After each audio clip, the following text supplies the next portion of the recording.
þú ert hérna nýhættu við utanlandsferð, ekki? Jú. Var það ástandið, eða hvað var það sem að?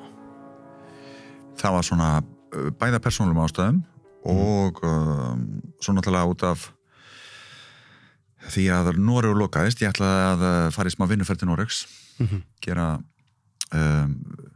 smá vinnu þar og það náttúrulega Ísland bara á rauðunlista og maður ekki að fara til Noregs og verið 2 vikur í sóttkví. Það aðeins leiðilega. Ertu búin að fara eitthvað út síðan að COVID byrjaði? Ég fór í mars. Þú fórst í mars, þú varst eiginlega út í London þegar fyrsta bylgjan kom, ekki? Jú. Já, ég fór í óperuna að sjá vin minn hérna Ólaf Kjartan Sigurðarson og svo bara þarna 8. mars koma tilbaka.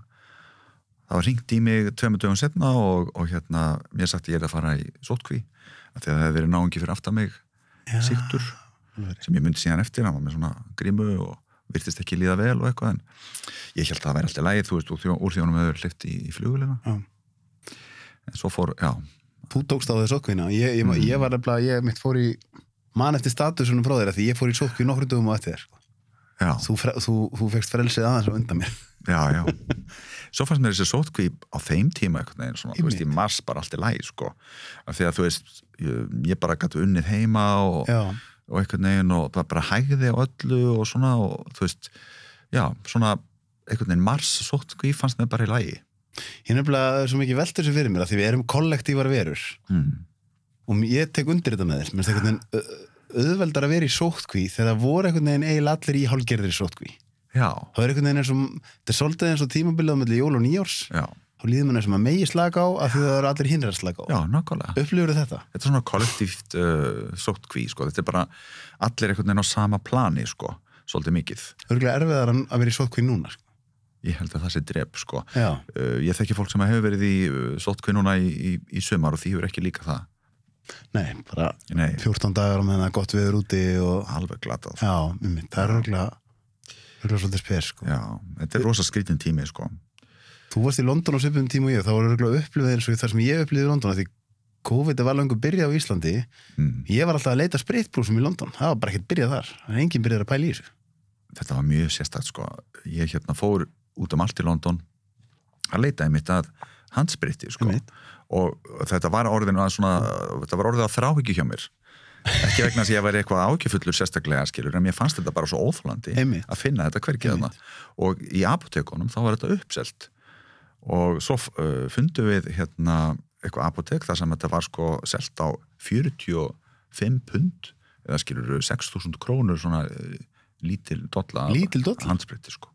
Þannig að Bretarnir voru í algjöru rugli með þetta. En það fór þetta mjög illa bara viku setna, þá var allt komið í lockdown á þetta.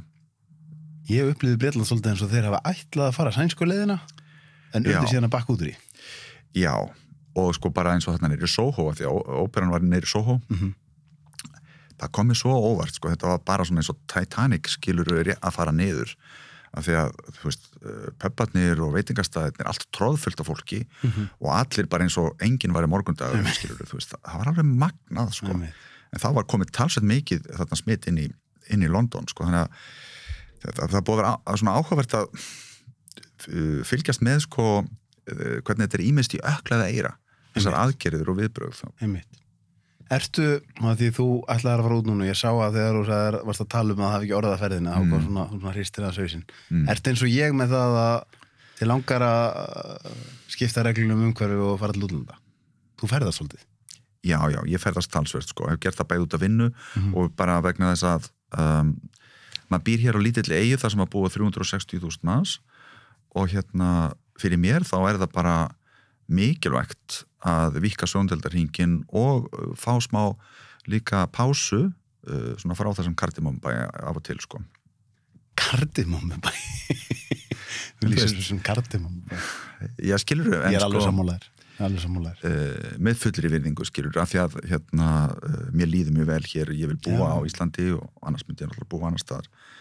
En stundum er þetta þannig að þetta er of þröngt og of lítið og þá þarf maður aðeins að geta frjálstöfustrókið.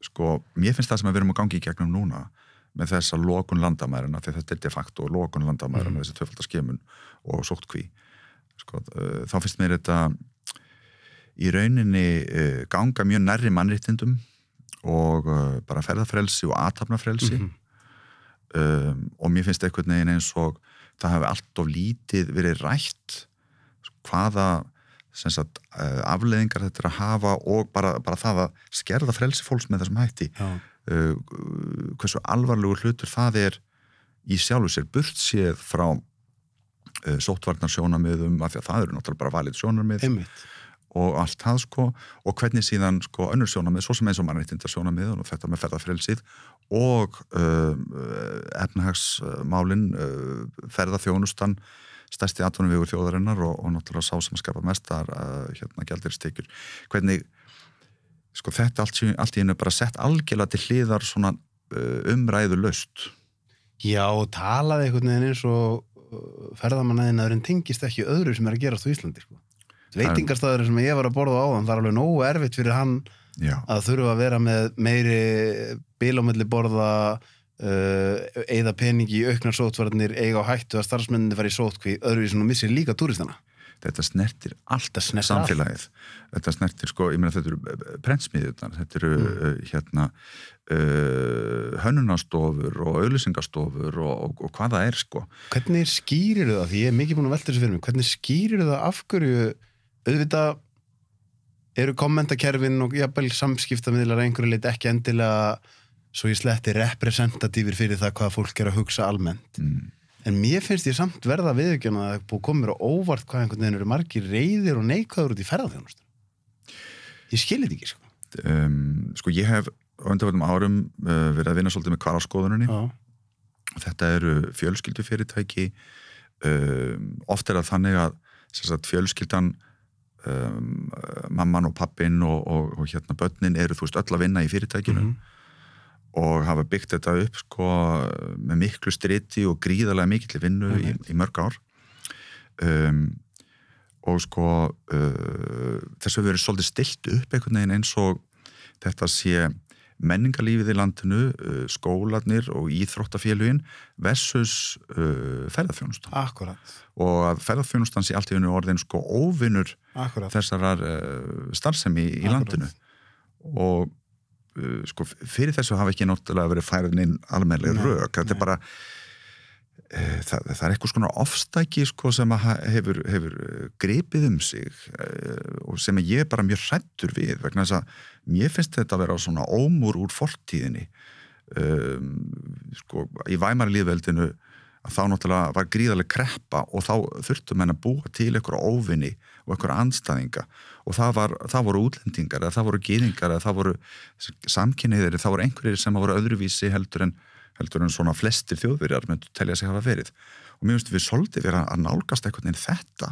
Mér finnst þetta frábær punktur vegna þess að við einhvern veginn höldum alltaf að við séum komin á einhvern stað þar sem að við erum nú betri en mannfólkið sem var hérna fyrir einhverjum 70 árum eða við erum nákvæmlega sama mannfólkið. Já, búa til grílu úr sko erlendum ferðamönnum og sem að það búið að rannsaka þetta bara býsna vel á landamærunum að sko þeir hafa ekki valdið neinum vandræðum. Það einn í Ísraeli sem að smitaði gætin sinn, það tókst hann algjörlega utan það smitt og það varð ekki að neinu hópsmiti. En sem ég líka áhugaverðast að því ég búin að fara til 4 landa eftir að COVID byrjaði. Ég var þarna hjá systur minn í París fyrir hlutanum svo aftur núna og ég á 2 af mínum bestu vinum annar þeir í Noregi og hinn í Vínaborg í Austurríki. Og svo hef ég sem sagt sjálfur farið til þá Bretlands, Frakklands, Ungverjalands og Danmerkur. Í öllum þessum löndum fullyrði ég að stjórnvöld og þeir sem eru að tala við fólkið segja við erum á mjög góðum stað en útlendingarnir eru hættulegir. Akkurat, allstaðar verið að ala á þessum ótta við opin landamæri, þessum ótta við opið samfélag og sko, nú ætla ég ekki að gera lítið úr þessu COVID og þetta eru auðvitað fjandans pest og erfið og allt það. En sko það skiptir rosalega miklu máli að sko aðgerðir séu í einhverju samræmi við tilefnið. Og staðan í þessu núna þannig að það 0,4% dánarhlutfall og sem sagt það virðist vera núna í þessari bylgju sem að ganga yfir núna að fólk sé minna veikt heldur en það var áður að einhverju hluta er það vegna þess kannski fólk yngra, en allavega það er bara eitt farið á gjörgæslu og hann útskrifaður á spítala og svo hafa verið 2 aðra styttri innlagnir. Þannig að sko í dag hafa helmingi færri dáið úr COVID í heiminum heldur en úr bílslysum. Það er 1,5 milljón manna sem að deyr árlega úr bílslysum. Það er ekki lokað svæðum eða vegum eða ökutæki gerð upptæk út af bílslysum. Sko, við erum líka bara með faraldra bara hluti sem að stráfella ungt fólk eins og malaríu og annað og það er alveg að gera mjög mikið í því en það er einhvern veginn svona það sem enginn vill benda á í þessu sem að það er svona hræstnin í því að þegar allt í einu eitthvað hittir Vesturlönd að þá er allt í einu allt annað tónn í málunum sko. Já, meni ég væri ræktinu núna á þann og sko mér bara brá einhvern veginn sko spritbrúsarnir voru bara orðnir tómir og þú veist og þessar persónlegu sóttvarnir bara í ræktinni finnst mér alls ekki nógu góðu standi allstaðar, skilurðu. Það er til dæmis, sko, það er það sem að gerist í sumar. Vandinn var ekki sá að hinga komu erlendir ferðamenn sem að við höfum séð að að gæta sín alveg sérstaklega mikið. Margir þeirra með grímur og passa sig ofsalega vel og eru svona nærgætnir í sko öllu. Sko, vandinn var auðvitað, þú veist að Íslendingar síðustu helgina og síðustu vikuna í júli, þá mistum við okkur í hérna gleðinni, skilur yfir góða veðrinu og svo Vestlunumanna helgin og Vestmanna og allt þetta, sko. Þetta var auðvitað problemið og við sjáum að þetta er að gerast núna aftur, að sko, fólk er orðið svona værukært og eitthvað og kannski að því að það ætlar að treysta á það að hérna einangrun Íslands og lokun landamærana, að þetta muni leysa málið. En þá geta menn bara litið til þess sem að gerast nú í Nýja-Sjálandi vegna þess að þar voru algjörlega loku landamæri allir í 2 vegna sóttkví og svo bara kemur eitt skip og eitthvað skip fyrir af stað og í öllu kæruleysinu sem að þá innanlands í Nýja-Sjálandi að þá er bara smitið komið út allt alveg svo gerist hérna í lok júlí. En hvað segirðu sem sko hafandi unnið þetta lengi við fjölmiðla? Hversu stóran þátt spila fjölmiðlar í að búa til ótta hjá fólki vegna þess að til dæmis eins og bara stærstu fréttamiðlarnir manni finnst, ég var með viðmælanda daginn sem sagði þetta er eins og sé verið að lýsa hálfleikstölum í fótboltaleik. Þetta eru bara alltaf tölur yfir COVID-smit í heiminum en það eru aðrar tölur sem við fáum aldrei. Heildartala ef þá sem eru búin að jafna sig á COVID til dæmis. Við fáum bara tölur sem gætu látið okkur vera hrædd. Já. Hvað er þetta? Þetta er mjög alvarlegt. Ríkisútvarpið til dæmis, ég tek eftir því með hérna fréttastofu Ríkisútvarpsins að það er bara, þetta er svona svo aflatölunar voru hérna í gamla daga og skilurðu, það voru svona hverjum degi voru svona aflatölur í fréttum og núna er það sko COVID-tölunar innanlands og svo á heimsvísu og þú veist og það er þetta margir búin að deyja og allt og sko ef þú heyrir þetta svona stöðugt og hlustar alltaf á þetta að þá náttúrulega ferðu bara í kvíðakast skilurðu, og ég sé þessa ákvörðun varandi landamærin hér mér finnst hún vera svona grundvallast á sko kvíðakasti þetta er ekki ákvörðun sem er svona byggð á að vera svona ígrunduðu máli og það sem að verið er að skoða svona bara heildarstöðuna varðandi þessa sótt heldur er þetta bara eitthvað svona eitthvað skelving sem hefur gripið sig og fjölmiðlarnir þú veist, mínir gamlu kollegar og eflaust ef ég væri ennþá á hérna fréttastofu einhvers staðar skilur og þú líka, þá væru við kannski bara í þessu. En ég samt ég vil þetta fær hlustun og athygli og allt, en ég vil samt ekki því nú höfum við báði verið á fréttafundum mörgum fréttafundum. Ég vil ekki trúa því að ég væri þarna og ég myndi ekki segja, heyriði, hérna nú er komin tími til að gera fréttina eða taka eitthvað niður utan það eru aðgerðirnar örugglega að spara fleiri mannslíf en það munu kosta. Til dæmis. Já. Það er svo mikið af fréttum sem ég sé svona, akkur er þetta ekki sett upp á töfluna á fréttafundunum? Það koma einstöku sinnum fréttir af því sko að COVID-faraldurinn og aðgerðir stjórnvalda í heiminum muni valda hungurdauða milljóna manna. Það kom einstöku sinnum slíka fréttir. Svo er það fíknisjúkdómar sem rjúku upp, geðsjúkdómar, það er mjög margt. Og fullt af fólki bara sem deyr úr leiðendum. þú veist, það líka alveg hægt sko skilurðu já, þú veist, og ég held að muni miklu fleiri degur leiðendum þegar upp þetta er svo leiðilegt að ef maður vogar sér að vera eitthvað svona spyrja ákveðina spurninga þá ég að þú vilt taka bara peninga fram með mannslíf ég er þvert á móti að spyrja erum við ekki að kosta fleiri mannslíf mögulega með aðgerðunum að því eins og segir þegar allir fóru að hamstra til dæmis malaríulyfin þá var enginn sem var að spyrja það hvaða áhrif hefur þetta á fólki sem þarf malaríulyfin í Afríku bara svo dæmis í tekið já.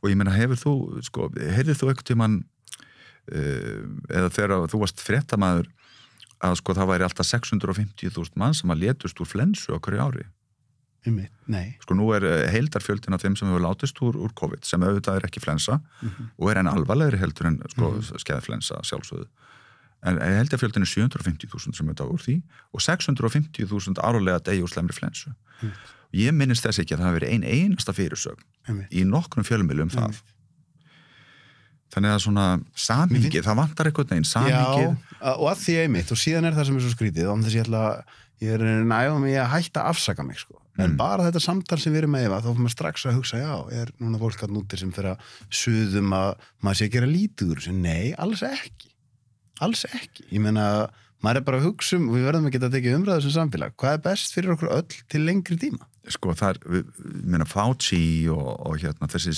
sóttvarnasérfræðingar þeir hafa náttúrulega sagt að sko það sé alls ekkit víst að það komi neitt bóluefni Nei, og hvað þá?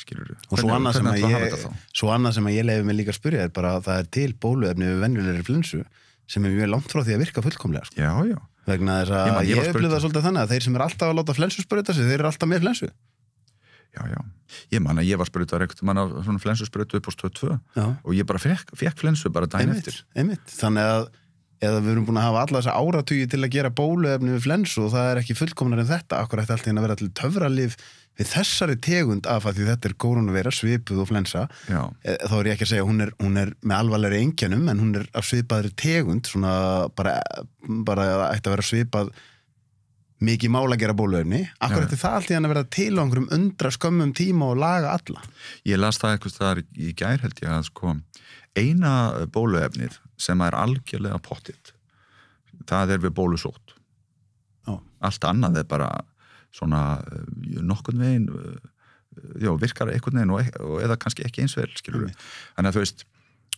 ég held að hérna við verðum þess vegna sko, við höfum farið frá því að sko tala ok, við verðum að læra að lifa með þessu sem að ég er á því að við þurfum að gera það læra að lifa með þessu og hérna við þurfum að fletja út kurvuna við þurfum að gæta þess að passa upp á heilbrigðiskerfið skiluru og hérna og passa upp á sérstaklega þá hópa sem eru viðkvæmir áhættu hópana yfir í það síðan að sko ætla að verða veiru frítt samfélag verða svona Norður-Kórea hér og hérna og það tókst nú ekki betur til en svo í Norður-Kórea það var einhver flóttamaður frá Norður-Kórea sem fór yfir til Suður-Kórea fekk veiruna þar og synti yfir einhverja á og kom þessu síðan inn í Norður-Kórea bara full force sko.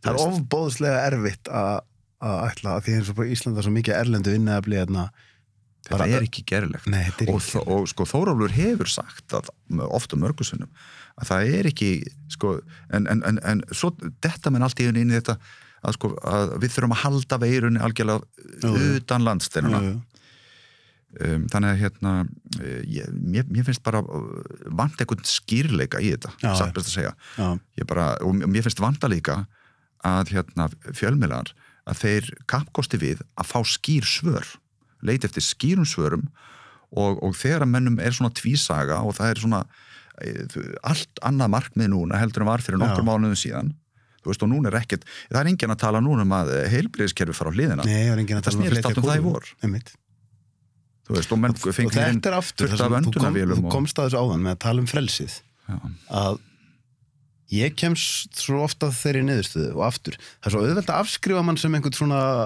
bara ætla einhvern veginn að afskrifa mann en ef maður horfir á mannkynssöguna þá er það bara, þú veist, agalegu terroristarnir sem við höfum öll að passa okkur á eftir 11. september og agalegu útlendingarnir sem geta komið með COVID. Ef þú horfir á mannkynssöguna þá er það bara ríkisstjórnir, herir og lögreglur sem að drepa mesta fólki. Sko. Þannig að við þurfum alltaf og það er það sem fólk held ég að skilja í stundum ekki alveg við byssueignin í Bandaríkjunum, á þess að ég ætla nú alls ekki að fara að mæla með henni, að hún kemur upphæflega til vegna þess að fólk vill geta varið sig gegn governmentinu. Já. Kilur, þannig að minnst einhvern veginn svona þetta sem við komst inn á áðan með frelsið.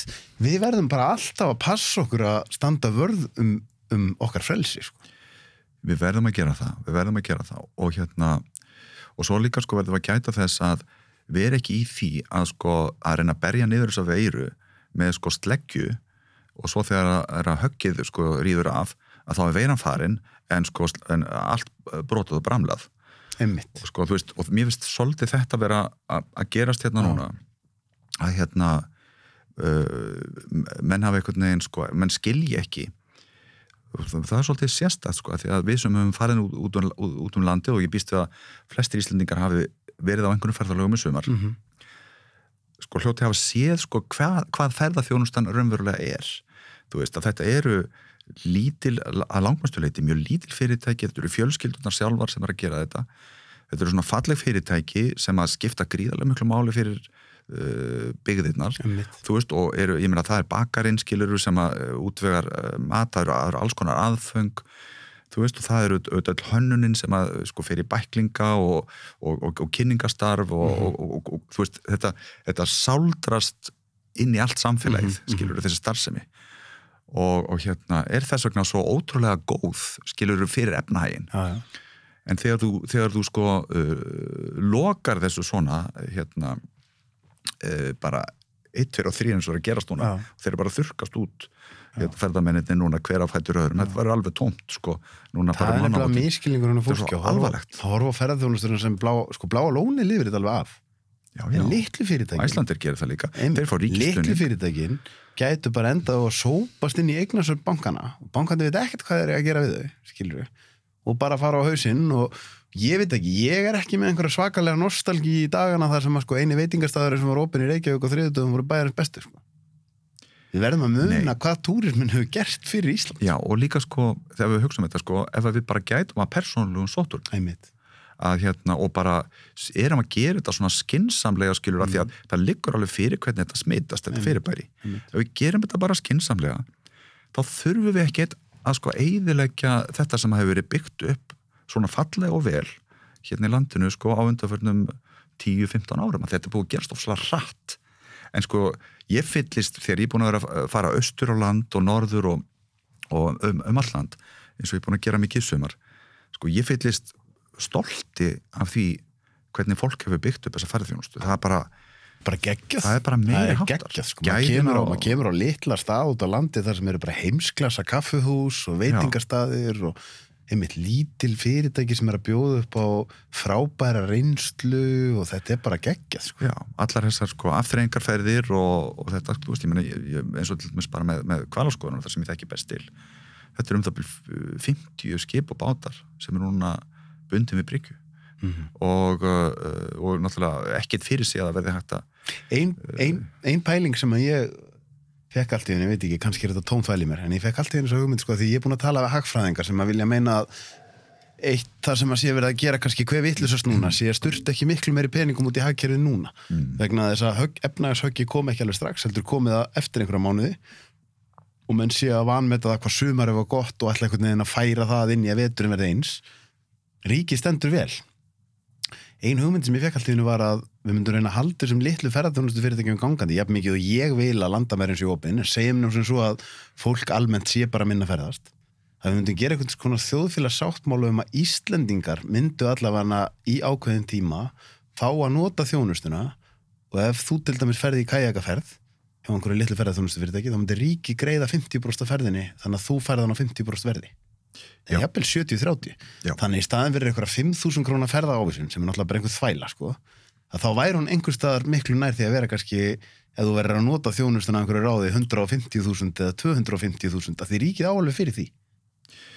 Já, ég veit ekki hvað ríkið á svo sem það er náttúrulega að tapa gríðarlega á þessu öllu saman. Jú, en það sem ég ávið er að ríkið mun ekki eiga mikið ef að við stimulerum mikið kerfið og út af því annars er bara allt þetta fólk að fara á atvinnuleysisbætur og ríkið á ekkert fyrir því að eilífu sko. Já, það er ekki hægt að frista þetta sko vegna þú sér til dæmis að sko bara eins og Vík í Mýrdal sko ef við maður rétt að það eru hátt í helmingur 47% það er kring sem að sko hefur atvinnu að ferðarþjónustu í Vík í Mýrdal og bara því svæðið þar í kringskilur helmingurinn af fólkinu. Þannig að þú veist, það að sko stoppa ferðarþjónustuna, þetta hefur alveg gríðarlegar afleiðingar sko fyrir mjög marga.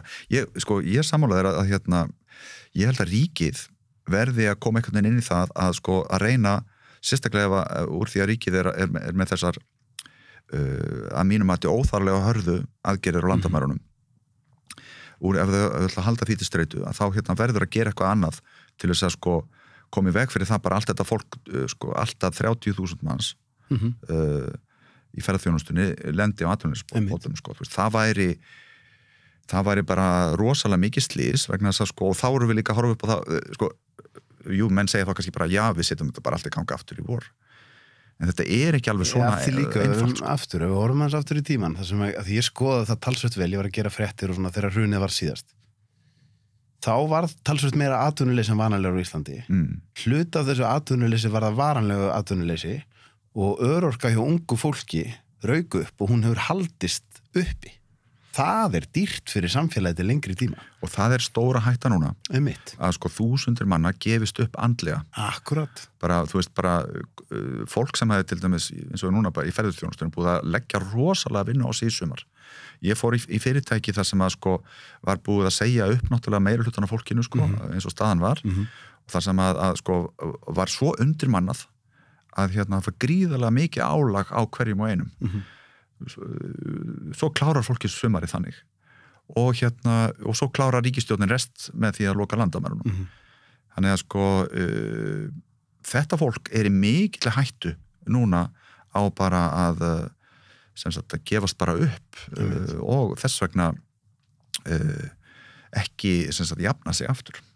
Þannig að sko þetta eru gríðarlega miklu hagsmunir og ég verð að viðurkenna það bara ég hef haft miklar ágjör fyrir hönd, ekki mína því að ég hef svo sem mjög lítilla persónulega hagsmuna að gæta í þessu lítilla tekjur haft að ferðarþjónustu en sko bara ég sé fram á það að vini mínir margir sko sem eru í örvæntingu núna muni fara bara alveg rosalega illa út úr þessu og það sem að sko uppúrstendur það að eftir nokkra mánuði kannski næsta ára, hvernig sem það verður og þetta verður gert upp þá ég alveg viss að menn munu komast að þeirri niðurstöðu að þarna hafi verið gengið allt og harkalega fram sko, menn geta skimað á landamærunum það sjálfsagt að skima á landamærunum og hugsanlega hafa smitgátt ef menn vilja það með ferðamennina þannig að þeir sko gæti sín sérstaklega þessa 4 daga, 5 daga og kannski séu prófaðir aftur eða eitthvað það bara eiginlega sko eins örugt og nokkuð getur verið. Því það líka annað sem gleymist við höldum þessu COVID-rampa okkar aðeins áfram það annað sem gleymist þegar við COVID-randararnir að við erum nú þegar með einhverjar hörðustu sko áður en að þetta tekið skrefi lengra það ég búin að eins og segja fara til 4 landa og það ekkert annað land að skima það eitt og sér bara mjög mikil aðgerð bara einföld skimun gerir rosalega mikið auðvitað náttúrulega þetta eitthvað sem að þessi sérfræðingar eiga auðvitað með þetta og sjá og allt það þú veist og ég hef það svolítið á tilfinningunni að svona ýmsir sérfræðingar og ég sá komment frá einhverjum bandarískum svona sóttvarnasérfræðingi sem var að segja já þetta frábært hjá ykkur Íslendingum að gera þetta svona tvöföldskimun og sóttkví og þetta bara alveg geirinegling skilur eitthvað svona já flott hjá ykkur að gera þetta menn vilja sjá Ísland sem einhver svona tilraunastofu svona litla krútlega tilraunastofu í miðju Norður-Atlantsafinu og en tókst það fyrir líka þú sagðir sóttvarnarsérfræðingar og sóttvarnarlæknir þetta rosa gaman hjá þeim hann hefur það hlutverk að draga úr smittsjúkdómum í Íslandi hann var aldrei ráðinn til að stýra landinu ég held að það sé bara ofboðslega óþægilegt fyrir Þórólf að þurfa að hugsa já ég orðin ábyrgur fyrir því að það verður fjölda fátækt ég var aldrei ráðinn í það hlutverk og Þórólf sagði það sjálfur ég veit það sem gerðist var bara það að stjórnmálamennir áttuðu þess á því að þetta bara heit kartafla sem þeir vilja ekki tengjast þannig að þeir hoppuðu til hliðar það var æðislegt í byrjun að láta sérfræðingan þetta svo bara PR-liðið í kringum og búið að vera að segja heyriði, bara ekki fronta þetta bara ekki koma og ég tók eftir því við erum nú báðir reyndi fréttamenn, það mjög sérstakt þegar það allt í einu ráðuneyti starfsmaður sem látin front, þegar loksis heyrist eitthvað á stjórnmálunum ákveðnu tímapunkti sumar, segir XXX starfsmaður í forsætisráðuneytinu. Já, það er bara hefur enga pólitíska ábyrgð. Allt annað en að láta ráðherrana sjálfa fronta þetta. Sko. Já, nei, sko ég alveg sammála þessu, þú veist, og hérna, og einhvern veginn það, sko, Þórólfur sagði, og að mínum að hefur hann staðið sér rosalega vel, og þetta þríeki, ég hef alltaf þetta gott fólk, sko. Frábært fólk, þegar var staðið sér svakalega vel, og sérstaklega þarna framan af faraldrinum og í vor og í sumar, bara, þú veist, þangað til koma þessu núna, bara staðið sér algjörlega frábælega vel. En sko, Þórólfur náttúrulega hefur líka sagt að það skiptir auðvitað máli að sko pólitíkin komi inn í. Akkurat. Þú veist, hann með þetta eins og þú segir, út frá hans sérgrein, en síðan það auðvitað stjórnmálana að með þetta heildrænt og heildstætt. Og það hafa stjórnmálun ekki gert, og þau hafa ekki gert neina tilraun til þess, þetta minnisblað, þetta dæmalausa minnisblað þarna frá Hagfræðistofnun. Ég hef nú reynslu af sko því að fá svona álit frá Hagfræðistofnun sem að héldu ekki vatni. En sko það sko mati þar til dæmis þessu minnisblaði, það gerst ráð fyrir því að sko meðaleiðisla hjá hverjum ferðamanni í landinu ef maður rétt sé 120.000 krónur 120.000 krónur á Íslandi. Þú veist, ég meina við höfum ferðast landið skilur vika peningarnir fljótir að fara vika í landinu og þú veist hvað þá, ég meina þau eru mörg miklu lengur en viku þessi ferðamenn, 2 vikur 120.000 mann. Þú þarf að kaupa mikið að böguðum bönum eða ætlar að lifa þetta á þessum peningi sko. Þetta frálegt, þú veist, og samtökferðarþjónustan var bent á þetta nú 4 sinnum eða 5 sinnum hærri upp að rauninni, skilur þannig að þú veist, þetta byggt á sandi Það svoleiðis sko, mér langar að tala við að því þú ert þrautreyndur fjölmiðlamaður og við erum aðeins búin að tala fjölmiðlana. Mér er svo áhugavert hvernig fjölmiðlar hafa breyst í gegnum tíðina því þú varst á fréttastofu Stöð 2 eins og ég og svo varst þú náttúrulega í byrjun svona fyrsta fréttastofan var stofnuð á Skjá 1 og ég kem síðan aftur seinna þegar ég gerði önnur tilraun með það en ég upplifði þegar ég var að byrja á fréttastofan á Stöð 2 kannski þetta bara einhver gamall kallarau sem allt hafi verið betri í gamla dag, ég veit það ekki en mér fannst bara vinnu umhverfið og reynslan og allt vera á allt öðrum staðum það í dag Sko, ég myndi ekki leggja mat á það, sko, því að ég held að við höfum gert alveg fullt af mistökum. Ég man eftir sko, kollegum í fréttum sem að, þú veist, mistu sig í hagsmunagæslu. Ég man alveg til því. Já, var það svoleiðis? Já, þú veist, gerðu mistök bara. Okay. Og sko, jú, ég held að... Var ekki vinnu umhverfið samt betra? Vinnuumhverfið var sennilega betra. Það var, ég held að það hafi ekki verið jafn mikið hlaup eins og eru hjá þeim núna. Já. Ég held það. Og vinna á mörgum miðlum í einu og allt svona, sko. Já. En tölum aðeins þetta því þú segir að þú gerði alls konar mistök. Það hafa verið alls konar skrautlega tímabil á þessum fjölmiðlum. Ég ræddi stundum fólki sem var að byrja þarna á Stöð 2 og ég var með í NFS-ævintýrinu þegar það byrjaði. Og Jesús minn hvað voru gerð mörg mistök þar, sko. Það var ég fann alveg til með ykkur þá sko að því að þú veist, ég horfði bara upp á þetta ég held að það verið morgun þáttur með Reyni Traustason og einhverjum þar sem það var green screen og það glemtist að segja aðalega að maður mætti ekki með grænni peysu þannig að það var bara haus það var alls konar svona rugl í gangi sko. það var rosa mikið í gangi náttúrulega og þeir voru að reyna að búa til svona CNN með skilur kannski 1% af starfsfólkinu sko. Já, svo gerðist aldrei neitt á Íslandi Já, það var alltaf að býða eftir íslenska Íraksstríðinu Já, einmitt sko, akkurat aldrei, sko. Vantaði fréttina náttúrulega Hvernig var Skjár 1 svona í samanburði þetta því það var alveg mjög metnaðarfull tilraun að ætla að vera með fréttastofu því það tók mjög langan tíma að fá fólk til þess að svona byrja að horfa á fréttinar á Stöð 2 og ná því einhvern veginn svona þangað að fólk var enn að spurja eru þær í óruglaðri dagskrá sko þegar það var búin í 10 ár þannig að það að starta fréttastofu frá grunni alveg mikið mál hvernig var þetta á Skjá 1? Þetta var auðvitað galið sko þetta var auðvitað mjög galið sko aðstæðunar voru allar með þröngar og litlar og svona og allt mjög svona spontant og ákveðið með litlum fyrirvara og það voru auðvitað litli peningar og svona ég þurfti að berjast mjög mikið fyrir því að fá prompter í fréttirnar, það var engin promptur til að byrja með og eitthvað svona Varst þú fréttastjóri? Já.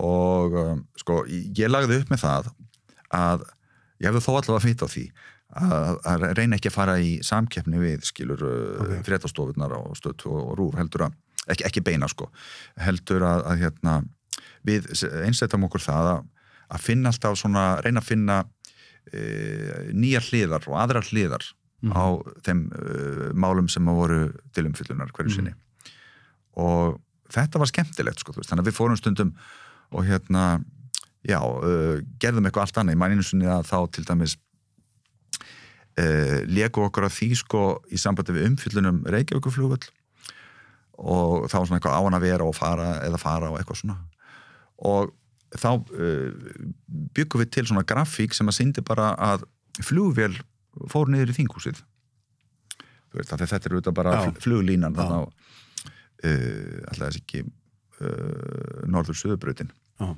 og og ég man að það var heilmikið uppþótti sko þegar við vorum með það var Geiri grafíkir hann flottur rosa góður sko hann gerði svakalega raunverulega mynd af flugvél sem að sprakk í þinghúsinu en þá vorum við náttúrulega ekki sko að velta því per se fyrir okkur heldur var það bara svona, þetta var svona krydd í fréttina þú veist bara ok, en hvað með öryggismálin og þá bara skilur við og þetta þótti ekki mjög fyndið vakti mikla athygli og talsvist tal sko, þannig að við vorum svona á grensinu oft sko man eftir þessu þegar þú segir það var verið að vinkla málin öðruvísi og reyna að finna kannski svona smá húmor í því Sólveig Bergmann og Brynja Þorgni, hverju voru með þeirra? Já, Brynja Þorgis og Sólveig voru fyrstu fréttamennir og hann Hörður Vilberg alveg rétt og svo Finnur Vilhjáms alveg rétt þetta var skemmtilegt teimi sko Finnur Vilhjáms, já, hann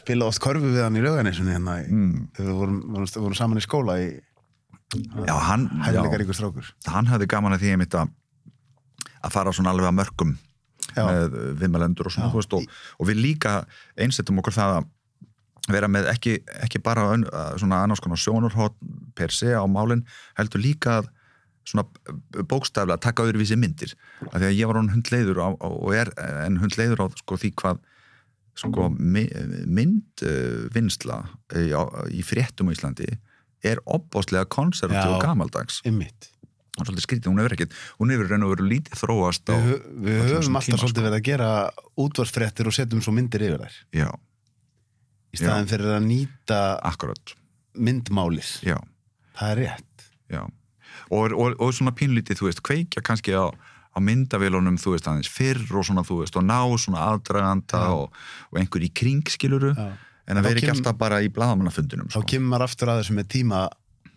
tímarhakið og hlaupinn og allt þetta sko. Það er stundum erfitt mesta sem ég gerði held ég var eitthvað til 6 ég held ég að það færi 6 eða 7 sjónvarpsfréttir á einu degi sko. það er crazy það var á helgarvöktunum mannst ekki til þeim þegar það var alltaf verið að reyna svona passa að það væri ekki sami aðalinn með marga fréttir í röð það voru svo fáur á vaktinni sko. já, akkurat sko og svo kannski las maður eina erlend og eitthvað svona en nei, þú veist, ég hafði þá reglu sko að sko ekki að fara yfir 4 fréttir til þess að gera þetta almennilega 4 fréttir er alveg fáranlega mikið og það er auðvitað fáranlega mikið það er bara allt og mikið það er það en maður svona bara til varnar þeim sem er að vinna á fjölmiðlunum þá er þetta oft bara það sem að fréttamaður erlendis gerir kannski það sem fréttamaður á Íslandi gerir á einum degi er kannski eitthvað sem það er eðlileg vinna á einni viku með mörgum öðrum stöðum sko. Já, þetta er Já, akkurat og þetta verður auðvitað samt rættast til þess að gæðin séu þau sömu sko.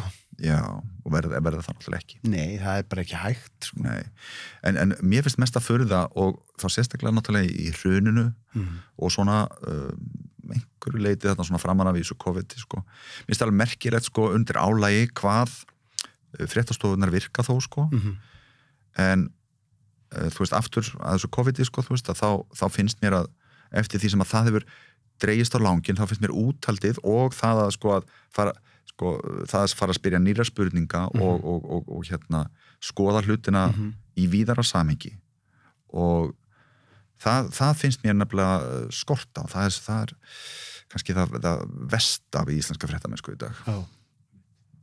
Hvað eftirminnilegast, svona eins og bara af tímanuðinum á stöð 2 til dæmis? Fannst þið vera svona eftirminnilegast? Eitthvað mál sem þú mannst eftir? Eða? Já, það sko, ég meina það eftirminnilegast nú sennilega þegar að þetta hefur verið sko 90 hvað?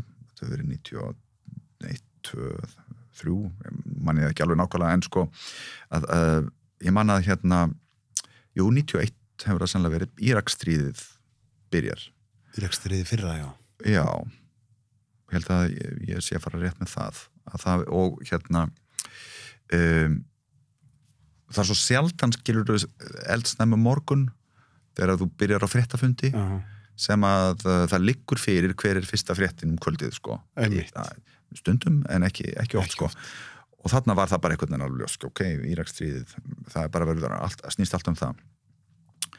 Svo gerist það, sko, klukkan 6 kvöldið, þetta var vetur, sko, að ég fæ símtal frá 6, já, þetta var svona klukkutíma fyrir útsendingu eða 1,5. Þá fæ ég símtal frá Ómari Ragnarssoni, hans er upp á Helliseiði og með hlunkinn sinn, bílasímen, svaka hlunkur, sko, og ringir í ábóði, sko, þú veist, þeirru Sigursteinn, það farið að gjósa í Heklu. Og ég sagði bara Ómar, sko, þú veist, segðu mér annan Ómar, skilur, þú veist, þetta var svoleiðis moment, sko. Ok, en þá náttúrulega Íraksstríð orðin önnur frétt og það Heklu gos sem fyrsta frétt. Svo bara rétt fyrir útsendingu að þá berast þær fréttir frá Noregi að Haraldur Noregskonungur sé dáinn. Þannig að þá var það náttúrulega fyrsta frétt og Írak var orðið þriðja frétt. Þetta er það sem hann kallar alvöru fréttadag. Já, þetta var svoleiðis dagur. Ómar Ragnarsson, hann var rosalegur í fréttunum Eldgosin. Alveg magnaður. Og þegar, sko, þú veist, þetta er náttúrulega fyrir tíma dróna og fyrir tíma að vera þarna á vélinni sjálfur á flugvélinu með kamerun út gluggan einhvern veginn, það er alveg klikkað, sko. Já, sko, það sem að hann hefur lagt til sko kvikmyndagerðar og þá sérstaklega að dokumentera sko íslenska náttúru og fréttir bara og svona hamfarir sérstaklega sko vítt og breytt landið, að það er algjörlega ómetanlegt. Það er ómetanlegt og maðurinn er ekkert minna en þjóðar gersemi, sko. Algjörlega. Það er bara svoleiðis.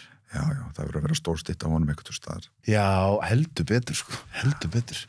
Og það var rosalega gaman líka að vinna með honum að því að hann var alltaf náttúrulega svo energískur og þú veist og með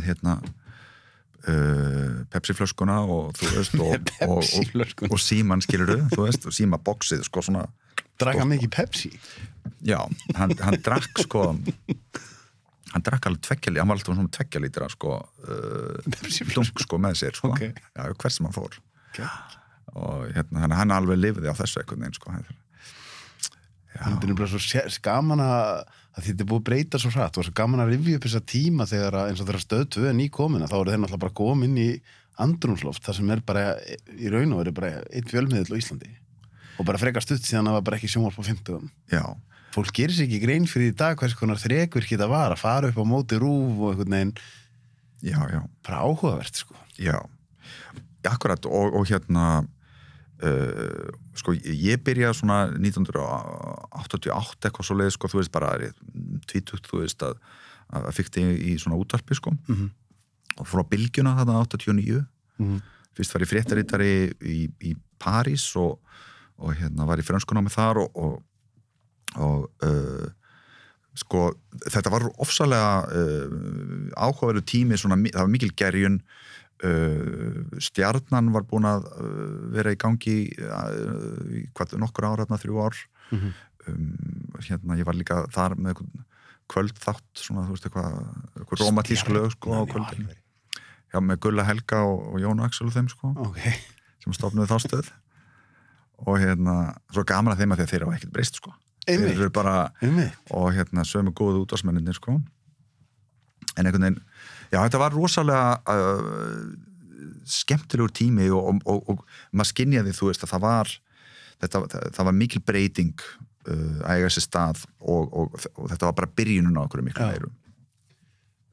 Við þekkjum það báðir á reyndar á mjög ólíkan hátt að einhverju leitinu, veit ég ekki alveg með þína sögn, ég myndi segja það fyrir mig, ég veit svo sem að ég hef alltaf glímt við hlutina sem ég fór í gegnum eins og kvíða og svona burnout og dót, en að vissuleiti var það vinnan minn í fjölmiðlum sem ýtti mér yfir út af bara streitu og látum.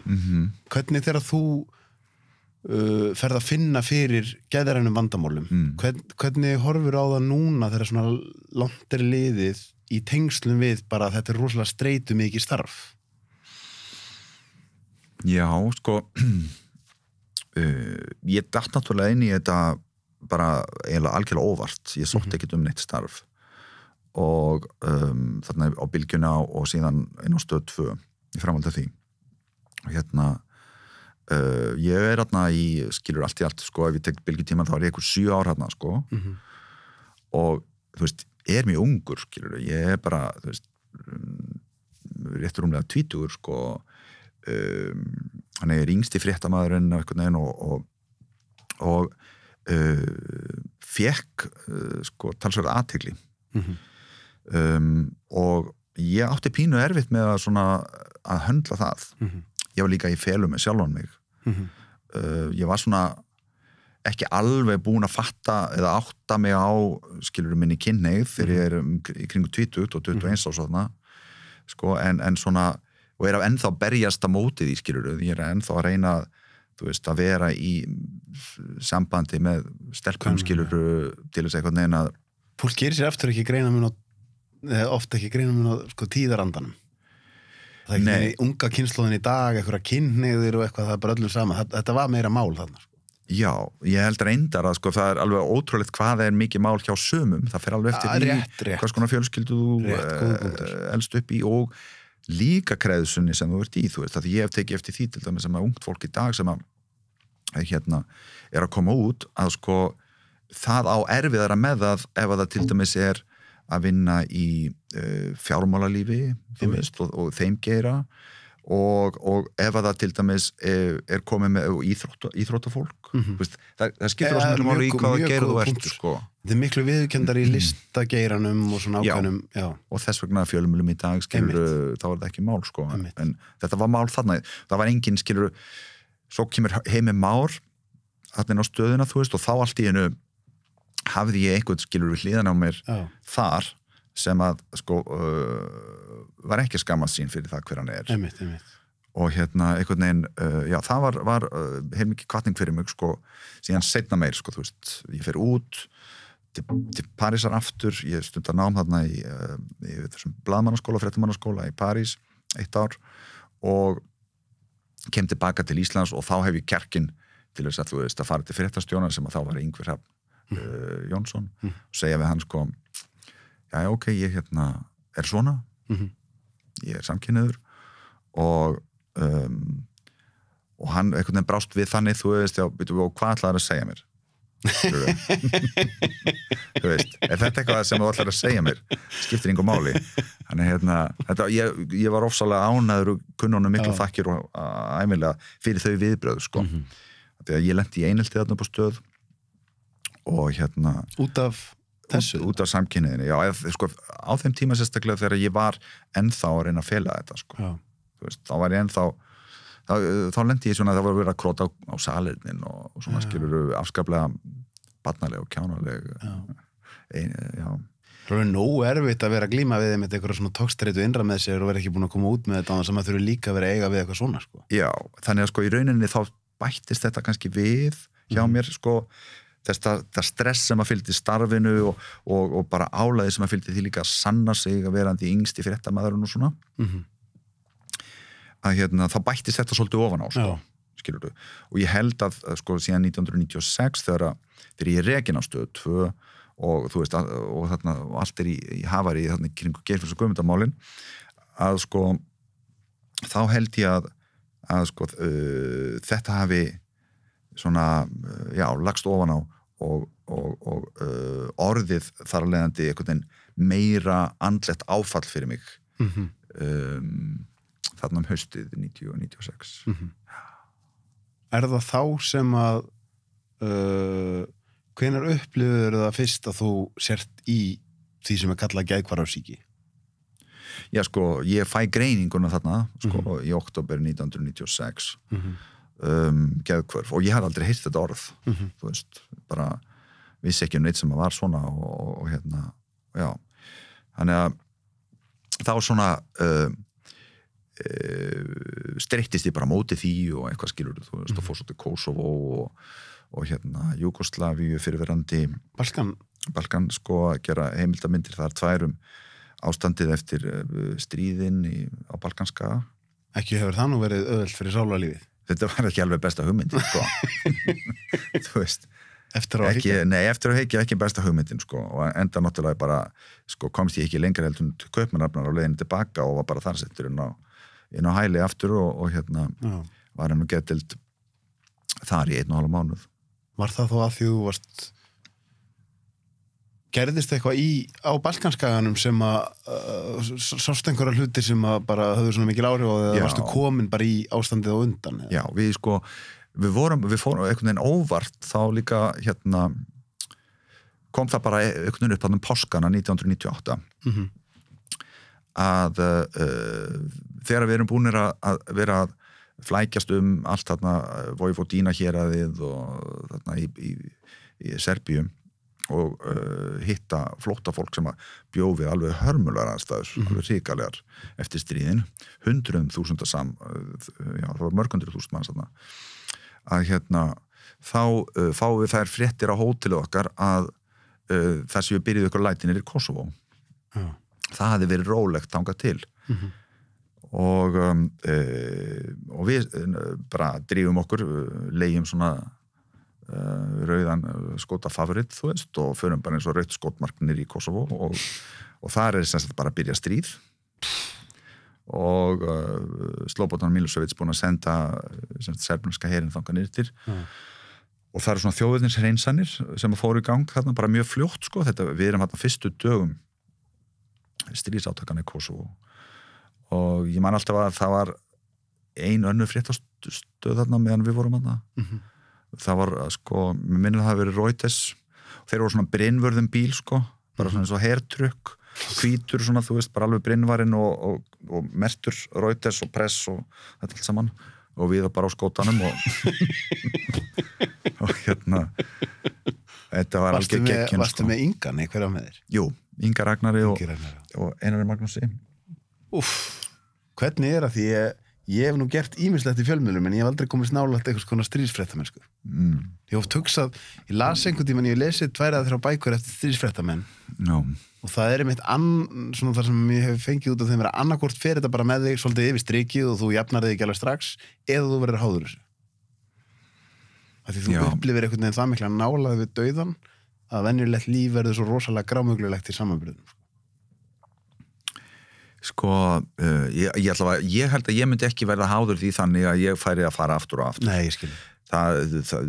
Ég veit það mikið sjálfan mig að það myndi ekki alveg ganga. Við eigum eitt sameiginlega vin sem gæti alveg verið þar að þér, hann Jóhannes Kári.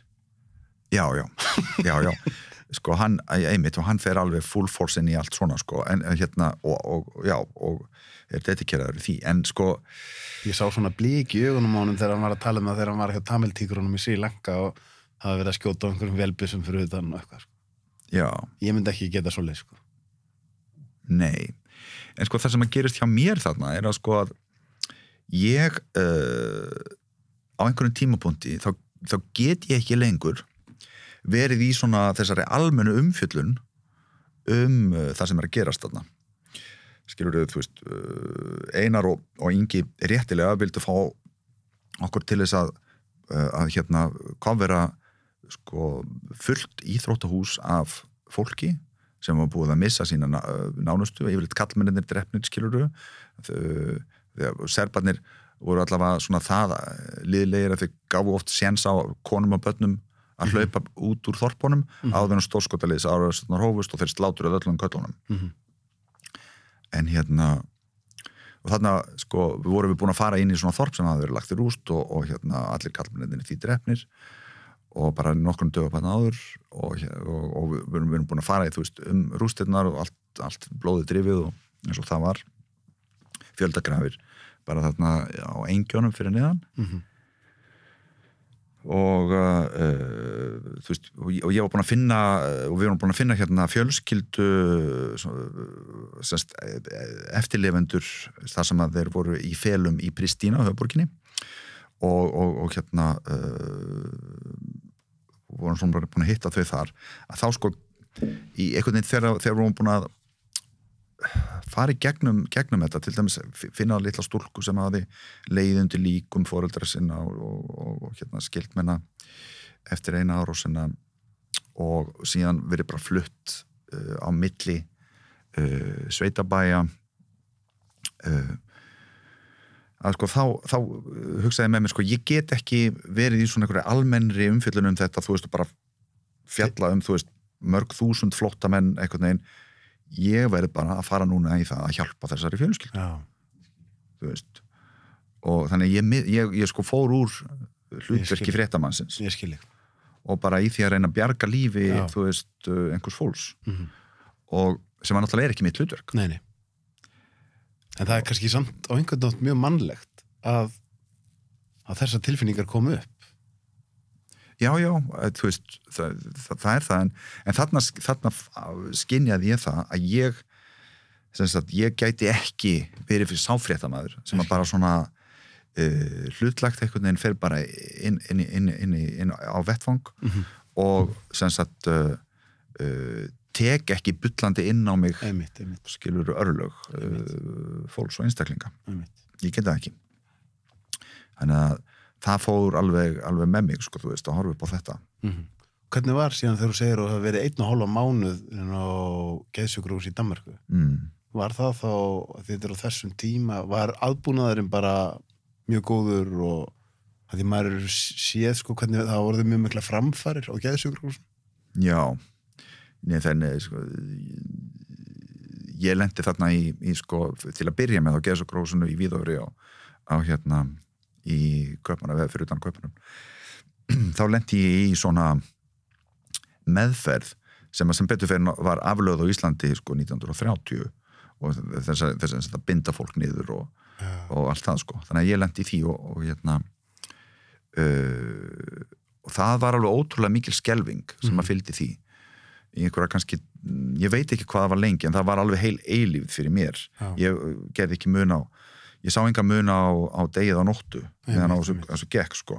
Ég var bara bundin á höndum og fótum og með magabelti, þú veist, í rúmi og hérna og var náttúrulega bara að öskra og þú veist á hjálp og hérna bara vildi losna og þetta voru vinnubröðin sko og þá bara sprautaði niður skilur alltaf reglulega, skilur bara til að hérna bara svæfa mig sko. Þannig að það tók mér mjög langan tíma að vinna úr þessu. Já, ég trúi því. Já. Hvernig síðan að vera opinber persón á Íslandi? Líður langur tími þar til að bæði með kynhneigðin og geðsjúkdóminn, líður langur tími þar til að þú tjáir þig eitthvað þetta opinberlega? Nei, ég hérna, Mikael Torfason var hérna hjá þennan daginn. Já. Og ég held að það hafi verið 1999, hérna, ári eftir. Já.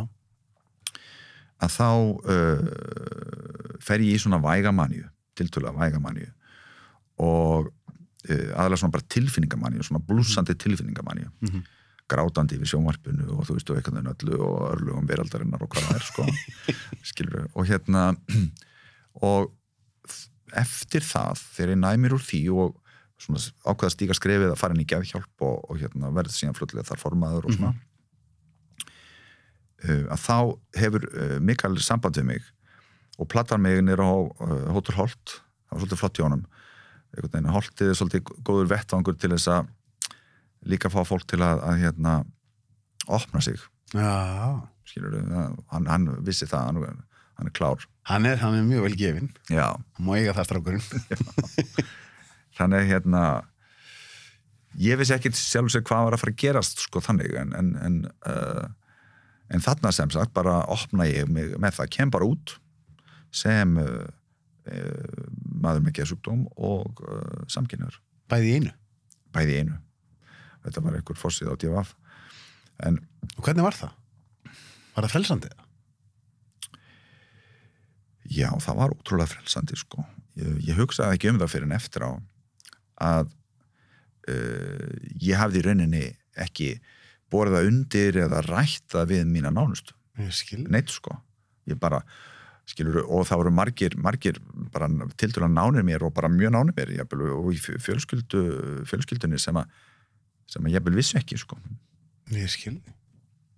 Hvernig voru viðbröðin bara hjá almenningi? Því á þessum tíma bæði það að koma út með kynhneigðina og tala nú ekki geðsjúkdóm hjá þjóðþekktum einstaklingi, það var alveg frekar sjaldgæft. Þannig að fékkstu góð viðbröð þessu frá almenningi? Ég fekk bara ótrúlega fín viðbröð og bara ég fann aldrei fyrir neinu slæmu eða neikvæðu í kringum það að koma svona fram. Og þvert á móti, sko, þá var þetta mjög frelsandi og þetta var heilandi. Ég held að ég hafi fyrir vikið, sko, náð betri tökum á sem sagt mínum geðsjúkdómi og þú veist, ég fann ekki fyrir neinum einkennum á honum næstu 11 árin. Þannig að ég held að ég geti þakkað svolítið Mikael það að hafa platað í þetta. Já, sett mér í þessa óvæntu þerapíu, þessa kvöldstyrtu. Hvernig gerir það að hann ætlaði þið bara að hittast að spjalla það? Nei, það held ég nú ekki, sko, hann verður örglega eða þú veist, hverju voru fórsendunar? Vissum að vera að fara í viðtal? Já, og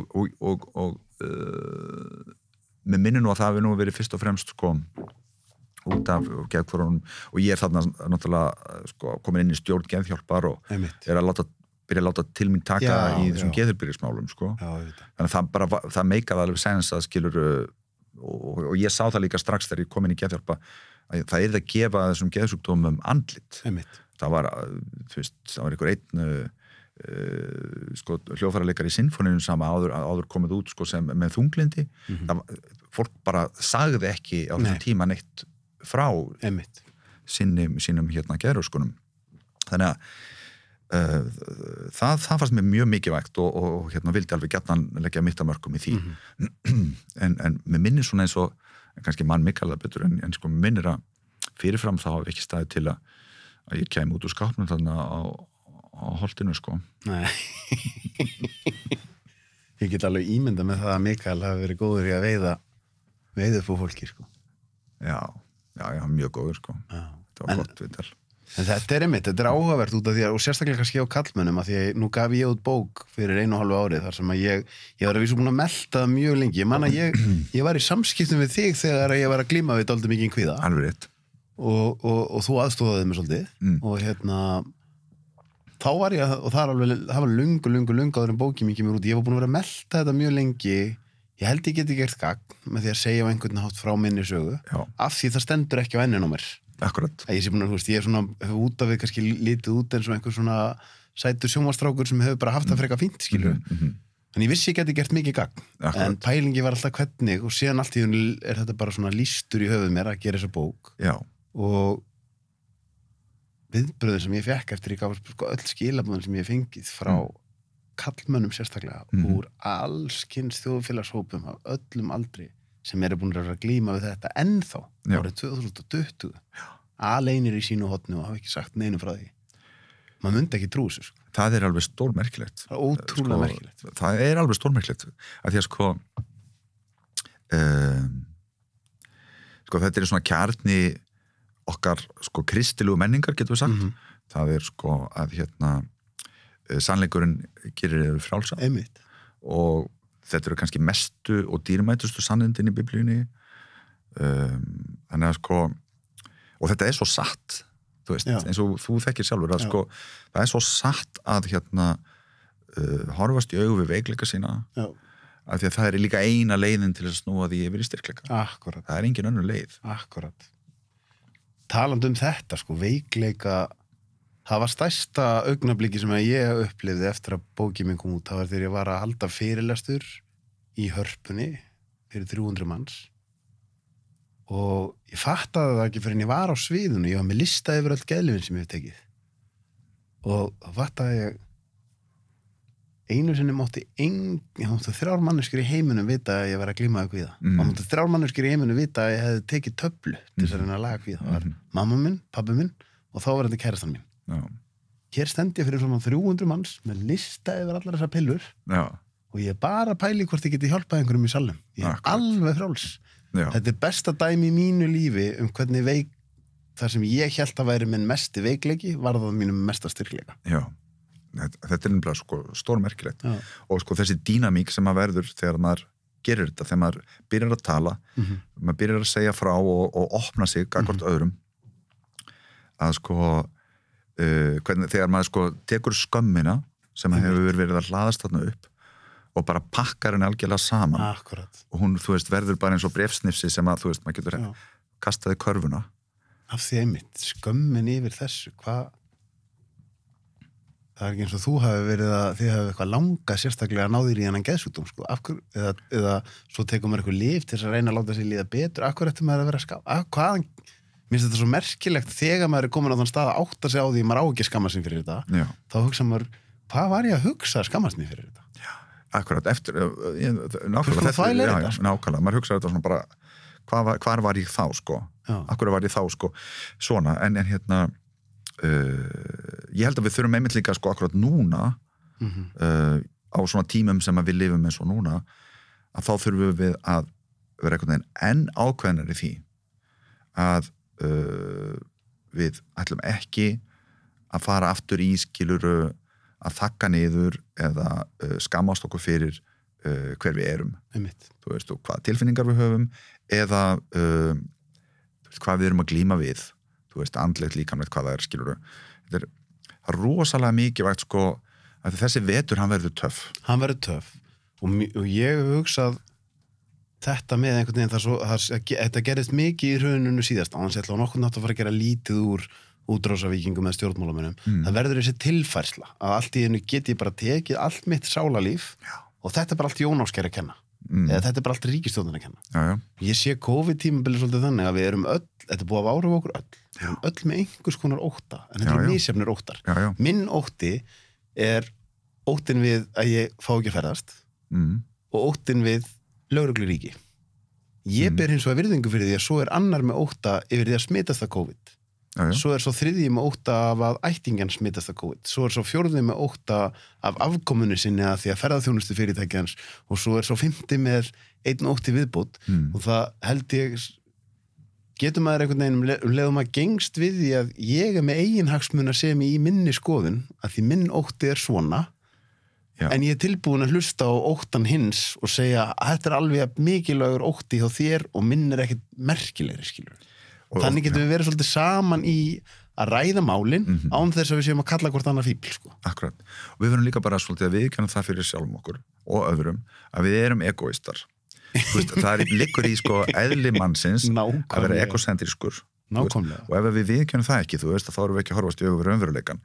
En sko, en þessi egoismi okkar, sko, og þessi eiginleiki, sko, ég til dæmis lít svo á að það hafi verið egoist af mér að koma fram á sínum tíma. Ég var ekki að hugsa þannig að ég ætlaði að bjarga heiminum, skilur þau? Ég var bara að hugsa það, sko, ég var ekki að hugsa skilur, hvernig mamma myndi, þú veist, bregðast þið þegar hún sagði í DFF í stjórnum búðunum, sko. Ég var ekkert búin að undirbúa hana neitt, sko. Skilur þau, en sko, þannig að það var egoist af mér að gera það. En það hjálpaði. Það hjálpaði mér sjálfum og það hjálpaði öðrum, sko. Þannig að þú veist, leifum okkur að vera það sem við erum, sko, en hérna, en reynum að, þú veist, að sko, þetta með óttan, því að þú ert að tala um óttan, ég er nefnilega, sko, held að þetta sé líkil orð núna, það er óttin og kvíðin. Það er sko, að því að hann ræður för núna, út allan heim, ekki bara í Íslandi, hann ræður bara för út allan heim. Það er bara, heimurinn er bara paranoia. Stærsti smitsjúkdómur nútímans er ekki COVID, það er ótti. Já, sko, þú veist, sko, og akkurat eins og þú segir, það er eðlilegt að fólk óttist á mismunandi stigum og fólk óttast mismunandi hluti.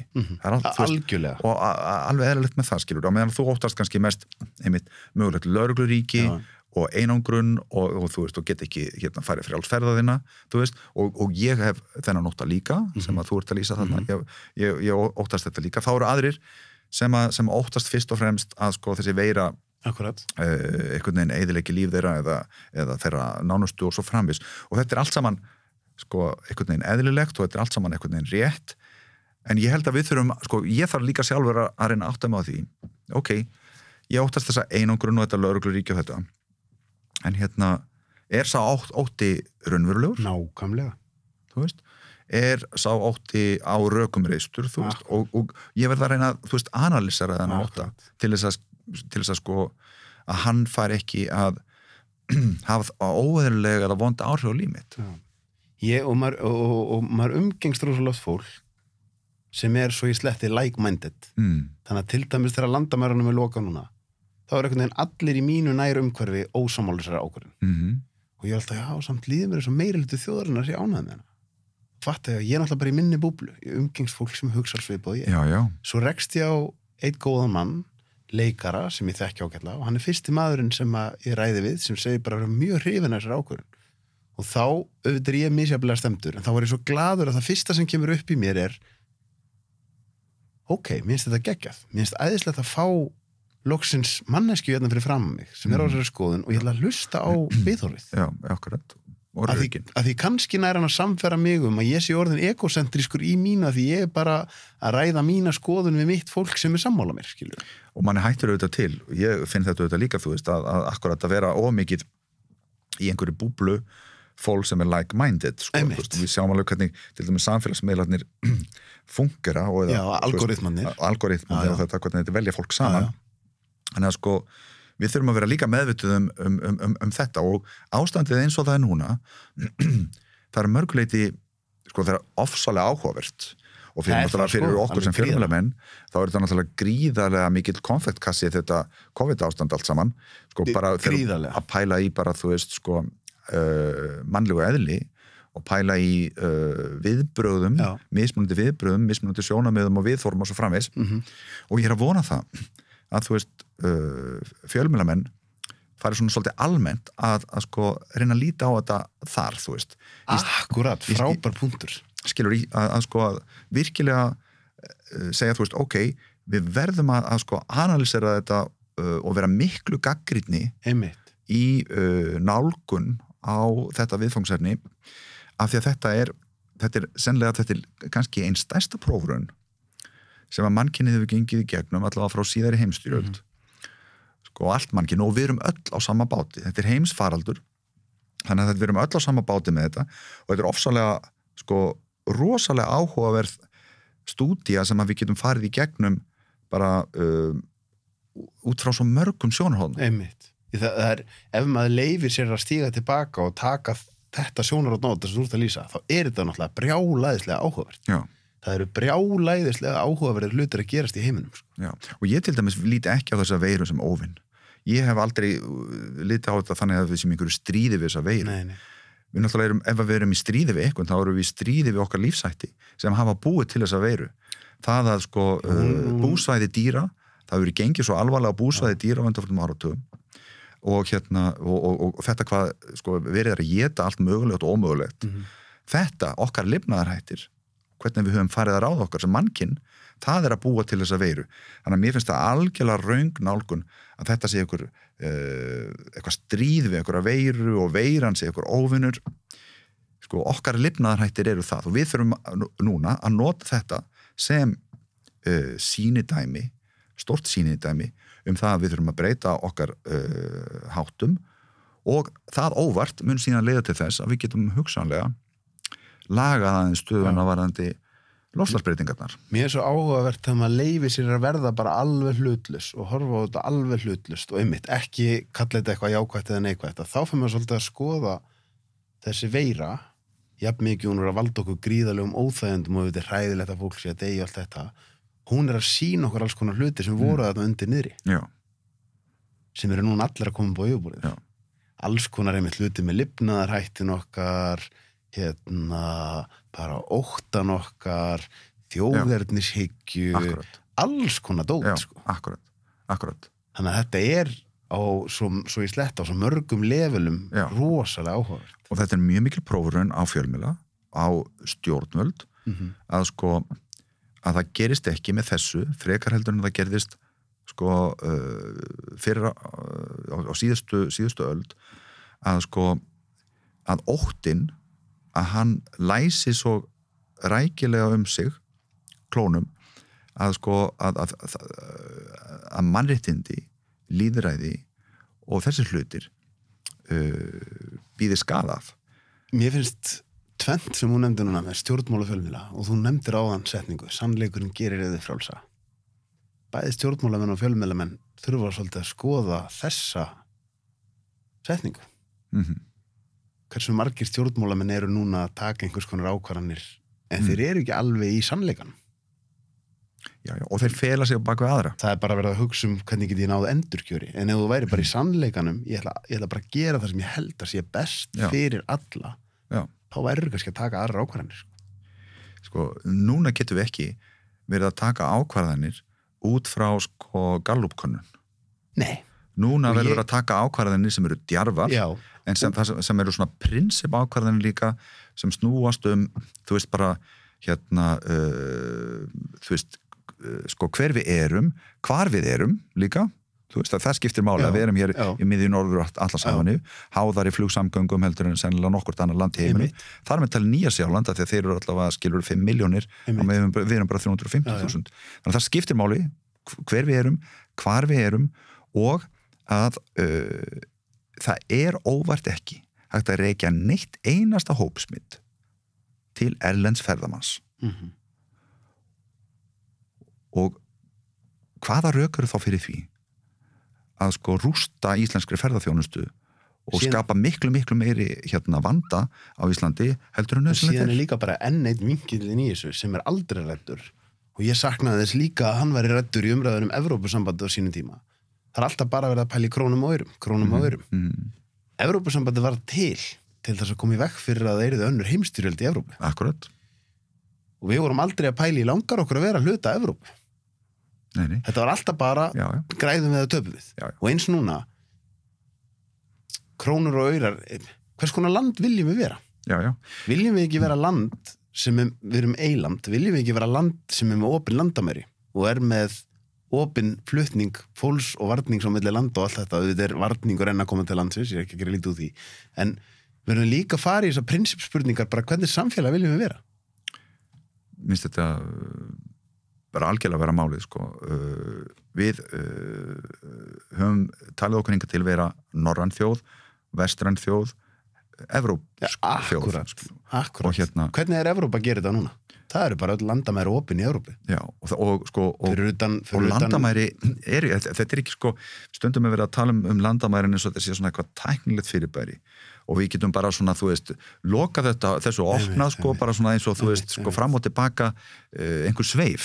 Það löngu komin, þetta bara eins og þegar ég var í Ungverjalandi núna og einn af bestu vinum mínum býr í Vínaborg, hann segir við mig sko, það ekki þetta að loka landamæranum í Austurríki vegna þess að allt ódýra vinnuaflið að sjá alla vinnun í Austurríki. Við erum lengur komin á þann stað að fólksflutningar eru opnir, alveg eins og Íslandi. Alltaf sé að þetta koma bara upp þeirri stöðu núna á Íslandi að allt erlenda vinnuaflið myndi bara fara hindi sín. Hvað er þetta þá Ísland? Fólksflutningar eru opnir. Jafnvel þó við lokum landamærum, jú, það getur verið eitthvað færri smitt, en það þarf bara að gefa svo margar undanþágur af því að landið er ennþá opið. Að því leitið að og menn þurfa líka þá sko ef menn ætla að halda þessu til streitu ég er að vona að menn sjá að sér og þessu verði breytt, þetta verði tekið aftur og einhvern veginn það verði ekki svona harðar aðgerðir á landamærum en menn verða þá að geta sagt sko, úr því að menn segja A núna þá verða menn að geta sagt líka B og C sko, af því að það er ekkert sem að bendi til þess að þessi veira sig á neinu undanhaldi þvert á móti og við erum að sigla inn í vetur og hún mun sennilega lifa mjög góðu lífi við veturinn og fram á vorið og alltaf og það er algjörlega óvíst eitthvað bóluefni þetta getur orðið svona næstu árin og það er líka möguleiki að veiran verði bara með okkur það sem eftir er þannig að sko úr því að ef að menn alltaf fara í svona harðar aðgerðir núna af mjög litlu tilefni og sko sérstaklega þegar litið til þess að sko það voru ekki erlendir ferðamenn sem voru að valda þessum hópsmitum sem komu upp núna í sumar. Það bara voru ekki erlendir ferðamenn, óvart. En þannig að sko ef að menn að halda þessu til streitu núna, hvað þá eftir mánuð eða 2 mánuð, eftir hálft ár, eftir 1 ár og svo framvegis, sko það ekki hægt að sko víkja bara öllu því sem að við höfum sko litið á sem algjörð prinsip frjálsara þjóðar. Það að segja möguleikana á sko frjálsum viðskiptum, frjálsu flæði fólks, ég meina þetta auðvitað stríðir náttúrulega bara líka gegn sko samverknum með sko efnaðinsveið, þú veist, þetta stríðir gegn sko bara svona ákveðnum grundvallar sjónamiðum sem að Evrópa hvílir á. En ekki að ég vil líka einhvern veginn, þú talar djörfung og svona þetta þarf að taka djarfar ákvarðanir. Ég vil líka að þeir sem eru ósammála mér séu þar til þess að gefa mig valkost. Það sérstaklega að tala stjórnmál. Að þeir sem vilja loka landamærum séu þó ekki að segja landamærin eru nú ekkert lokuð, það bara skimun og svo 5 daga sóttkví og svo önnur skimun, landið opið. Nei. Eða segja þú þér sama líf fólks. Ég kalla þetta sínu rétta nafni og farðu þá frekar alla leið og segðu, já, ég vil láta loka landinu. Stjórnmálamaður sem segir það búin að gefa mig valkost. Í staðan fyrir að það einhvern veginn verið að reyna að vera vinur allra með því að segja, við erum að loka landinu en við megum samt ekki alveg að kalla það því nafni. Já, og umræðan, hún svo takmörkuð vegna þess að sko þegar maður er að gagnrýna svona aðgerðir, að þá maður alltaf á móti heilsu. Þá maður alltaf á móti því að fólk fái að lifa. En þá verð ég nú bara að koma með 1 punkt hér sem nú enn 1 punkturinn inn í þessu umræðu sem að það mjög áhugavert að það búið að halda, ég veit ekki hvað marga blaðamannafundi, það búið að tala, ég veit ekki hvað mikið COVID, en það ekkert talað heilsu.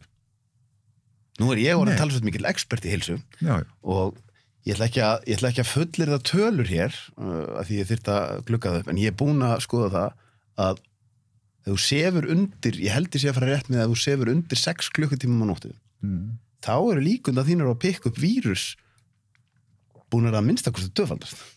Ef þú borðar ákveðið mikið magna sykri, þá bælir ónæmiskerfið. Ég hefði viljað sjá það frá degi 1 að það hefði verið sagt sko spritta hendur, 2 metra regla og nógur svefn. Og það ekki hægt að tala ónæmiskerfið okkar eins og við höfum ekkert það að segja sjálf. Nú náttúrulega sko ráð að setja á sykurskatt, alvöru sykurskatt, sem náttúrulega eins og aðrar norrænar þjóðir hafa gert fyrir löngu síðan. Þú veist, sko, það hægt að gera margt til þess að styrkja ónæmiskerfið og stunda persónlegar sóttvarnir sem það eina sem maður raunverulega virkar og með því að gera þetta að þá getum við bara verið eins safe og við mögulega erum án þess að fara í það að einangrana landi með þessum hætti. Ég var bara með langa að reyta hárið mitt að því ég var búin að halda svo mikið að fyrirlestur heilsu, ég var búin að lesa svo mikið heilsu, ég bara hlusta á þetta allt í blá byrjunum og bara ætlar enginn að tala svefn. Það búið að gera endalaust að rannsóknum á því hvaða áhrif það hefur á ónæmiskerfið þetta og sefur ekki nú. Algjörlega, þetta stormál. Og mér finnst þetta svo magnað að einhvern veginn það sé hægt og aftur taland bara sko fjöldi þeirra sem hefur dáið úr sykursýki 2 síðan að COVID byrjaði. Sú tala ég veit ekki hvað hún há en hún stjarnfræðilega há. Það enginn að tala að við þurfum eitthvað að pæli því, skilur, og síðan kemur í ljós að það alls konar og þetta aftur óvinsæl umræða að fólk sem kannski illa statt ef það fær þennan tiltekna vírus oft búið að vera í lífstíl sem bara ekki góður, skilur, en þetta má ekki segja. Af hverju má ekki segja? Sko veikleiki bæði stjórnmálana og fjölmiðla að það eru litli, einhvern veginn, það skortir möguleik. Ég fann þetta mjög vel þegar ég var sjálfur sem mest í fjölmiðlum að sko það skortir þennan möguleika á heildræna nálgun. Að það einhvern veginn svo fá tækifæri að gefa sér tíma og tóm og hafa svona rísúsa til þess að þú veist, afla upplýsinga úr fleiri en einni átt. Skilurðu. Þetta eiginlega, þetta allt svo snöggsóðið. Þannig að þegar að fjölmiðlarnir í rauninni sjá að þeir fá bara mesta athygli út á að sko vera með svona mjög einfalda mynd af því sem að gerast þetta bara ægilegur vírus, bara deadly vírus, sko, og hérna það allur þessi óbáslu fjöldi fólki sem að deyja og hérna að sýkjast og svo koma þeir með svona einstakar lönd alltaf reglulega og nú alveg bara það mesta í Brasilíu sem hefur verið og nú það mesta í Indlandi sem hefur verið og allir sitja heima í eldhúsinu, þú veist, nagandi neglurnar, sko. Þú veist, því miður þá eðli fjölmiðla svona og stjórnmálana sko, í rauninni eru stjórnmálana einhverju leiti þarna finnst mér ákveðin framlenging af svona þessari takmörkuðu nálgun fjölmiðla. Af því að stjórnmálamenn, sko, eins og við sáum með þetta minnisblað frá sennilega þessum 2 hagfræðingum sem að voru búinir að sko afgreiða ferðarþjónustuna sem ég persónulega búin að tala við hagfræðingar sem bara gætu ekki verið meira ósammála þessum hagfræðingum, þannig að það ekki eins og þetta síðu 2 einu hagfræðingar í landinu. Nei, en þarna var það bara þetta minnisblað sem bara lokaði landamærunum og þetta finnst mér auðvitað mjög ískikilegt. Spurningin sko líka núna þegar að lögreglan að segja sko við ætlum að fara sekta fólk og sektirna geta numið alltaf 500 milljón fyrir að brjóta sóttkví, þú veist hvað ef þú stendur á nálægt og ef þú ert einhvern veginn sko. Þetta finnst mér af því að ég tek alltaf 11. september sem dæmi sko. Það sem gerist í Bandaríkjunum eftir 11. september það bara allt í þínu mátti bara taka mannréttindana fólki, það mátti bara pynta fólk og það þurfti ekki að spurja neitt. Já. Og það bara ekkert meira rætt það. Já. Og það mjög mikil hætta núna að þetta dregst á langinn þetta dregst á langinn núna að sko svona hlutir eins og mannréttindi eins og persónu réttur fólks einstaklingsbundin réttur fólks sem að við tökum sem sjálfgefið núna Akkurat. Að þetta muni smá sem alltaf fara að víkja meira og meira. Ég sé þetta sem stóru myndina sko að mannkynssagan kennir okkur alveg það enginn að segja að það sé einhverjar illar manneskjur, en það bara völd vilja meiri völd og samfélagið á að vera til og kerfið á að vera til fyrir okkur, ekki við fyrir kerfið sko. Við þurfum alltaf að vera vakandi á því að það sé vera að taka á okkur persónubundi frelsi. En síðan ef maður segir þetta, þá er maður kallað neofasisti sko. Ég teki eftir á Facebook síðunni þinna, því þú ert stundum búin að vera að tala þú ert mjög málefnalegur og þú ert að reyna að hefja svona ákveðna samræður og þá oft bara, þú ert nýfrálsíkjumaður og þú ert greinilega ekki áhættuhópi og þú ert greinilega ekki áhættu og þú veist, ég held sér rosalega erfitt fyrir eitthvað sem þekkir þig að sjá þig ekki sem mannvin skilur? Já, ég vona að ég sé það. Ég menn, þú ert mannvinur og bara, þú ert með bara, held ég 30 ára ferilskrá sem sýnir það bara talsvert vel. Þú hefur ekki beinlínis verið að starfa við þannig hluti, það eiginlega bara allt í þínum störfum sem segir þú sért mannvinur. Þetta það sem trufla mig mest, þegar að vel gefið, vel meinandi fólk sem einhvern veginn bara alveg fráleitt að ætla að fara að rópa út sem einhverja vittleysinga eða einhverja sem vilja drepa fólk. Það einhvern veginn svona einhvern veginn, heyrðu, eigum við ekki bara að æfa okkur í að reyna að hlusta eins á hvort annað, sko, þó við séum ósammála. Já, síðustu vikur og mánuði, og sérstaklega síðustu vikurnar, hefur svona orðið meiri og meiri, held ég, réttrúnaður þegar kemur að þessu, sko. Og það er svona þessi lína, sko, þú veist að hérna, annarkvort ertu með lífi og heilsu fólks eða þú ert með peningunum. Einmitt. Og þessi afgreiðsla er náttúrulega svo simpul og hún er svo léleg. Ég hef alltaf verið sko þannig og hérna, ég á voða erfitt með svona hjarðeðlis hugsun.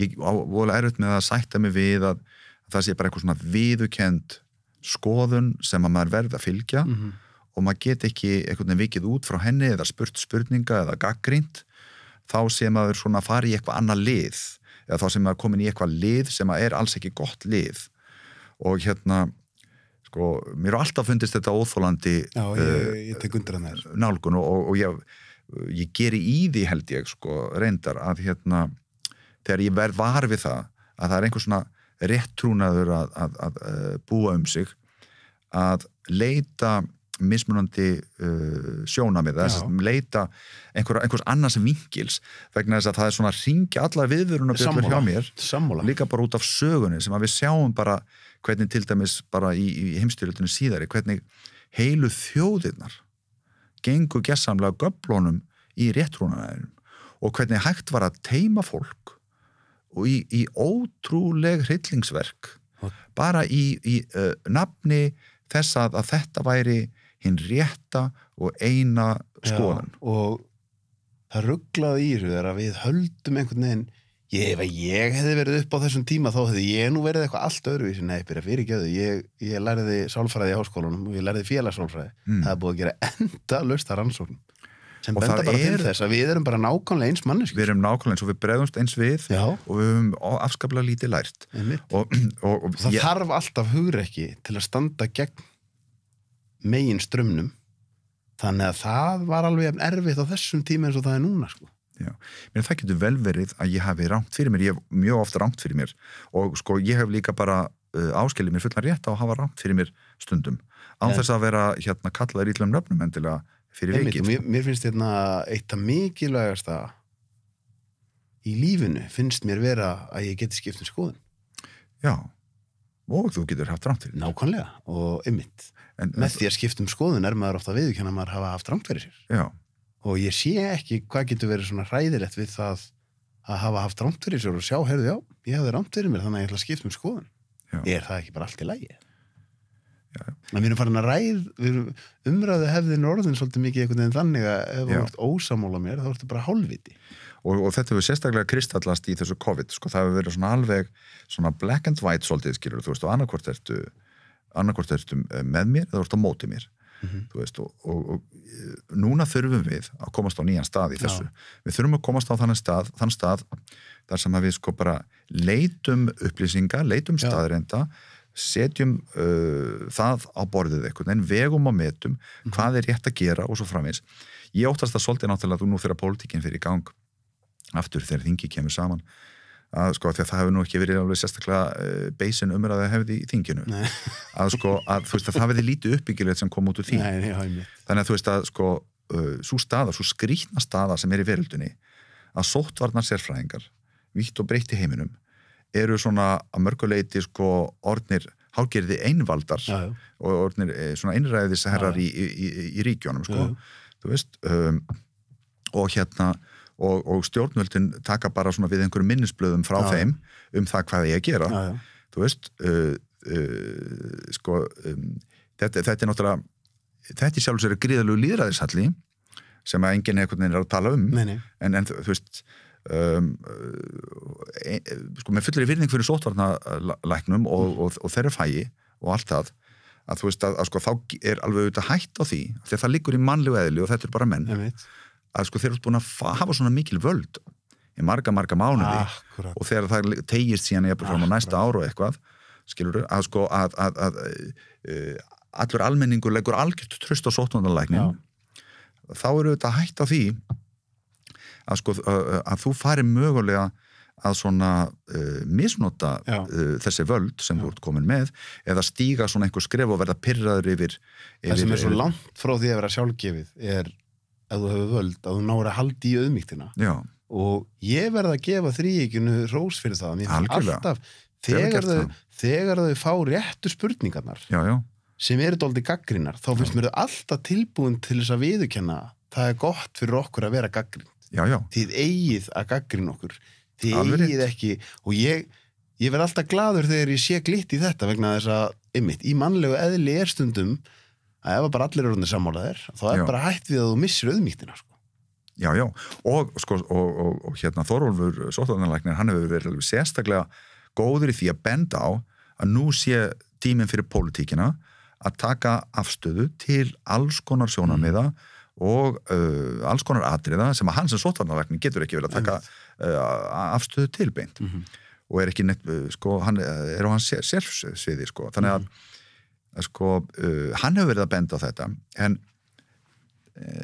hann til dæmis gerði það þegar að hann kom með þessar leiðir, benda á þessar mismunandi leiðir við landamærin þá kannski tókst eftir því að sko, hann sagði sko, ég tel að ein leið sé best út frá sóttvarnar sjónarmiði, obviously það er auðvitað strangasta leiðin, skilur ég meina, hann er bara þar en nú er það pólitíkurinnar að vega og meta en skilur en þá þorði pólitíkin ekki að sko gera það sem að pólitíkin á að gera Ég voða hræddur ef að ég væri núna í PR starfi fyrir stjórnmálamennina, þá myndi ég segja því miður, bara leiðilegt að segja ykkur, en þetta tíminn þar sem þið þurfið að taka mjög erfiðar og hugrakar ákvarðanir vegna þess að ykkur verður refsa fyrir það í kosningunum eða þú voru að reyna að vera vinir allra og þorðuð ekki að gera neitt.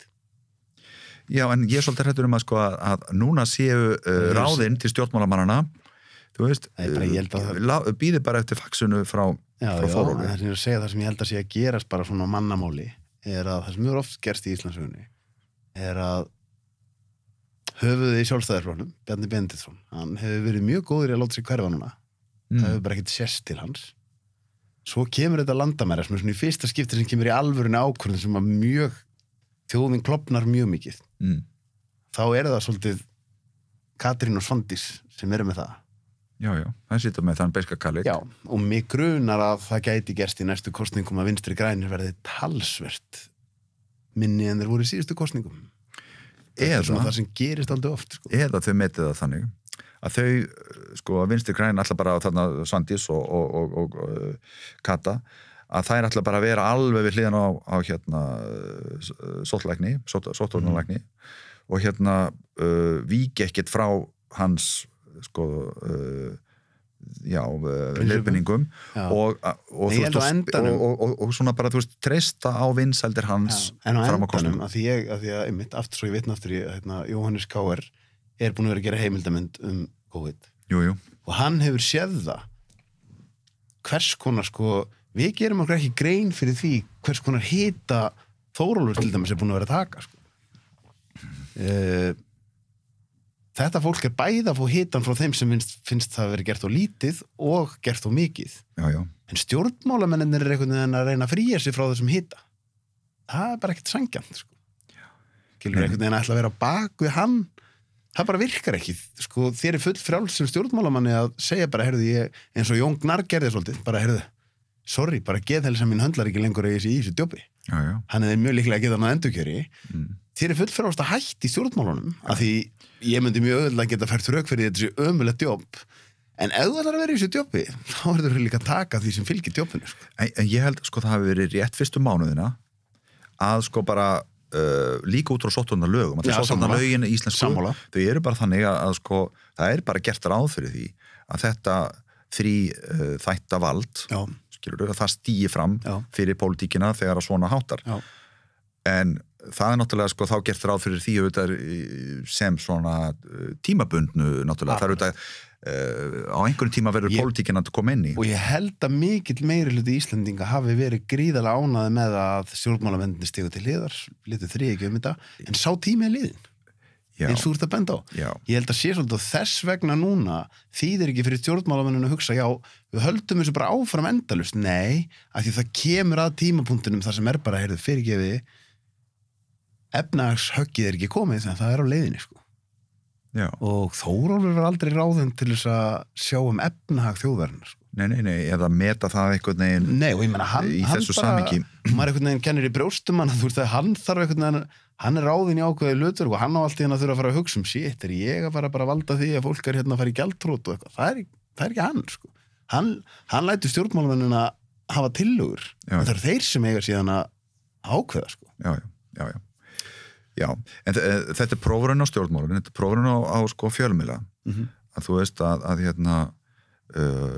fara nú að skoða hlutina meira heildrænt og heilstætt og út frá fleiri sjónarmiðum heldur en gert hefur verið og líka í samhengi, það vantar svo ofboðslega mikið samhengi hlutan, eins og ég var að nefna í byrjun, skilurðu, það eru 2 sinnum fleiri nákvæmlega, 2 sinnum fleiri sem hafa látist úr bílslysum á ári hverju heldur en hafa nú látist úr þessu 1,5 milljón versus 750.000 og sko, þannig að það er mannslíf en mannslíf og við höfum ekki gert mikið úr þessum bílslysum öllum en heimurinn allur á hvolf í þessu og sko, við þurfum klárlega að vera með aðgerðir, við þurfum að vera með sóttvarnaraðgerðir, skynsamlegar, við þurfum að vera með persónubundnar sóttvarnir fyrst og fremst og sko, og einhvern veginn þá þurfum við að fá núna sko stjórnmálin til þess að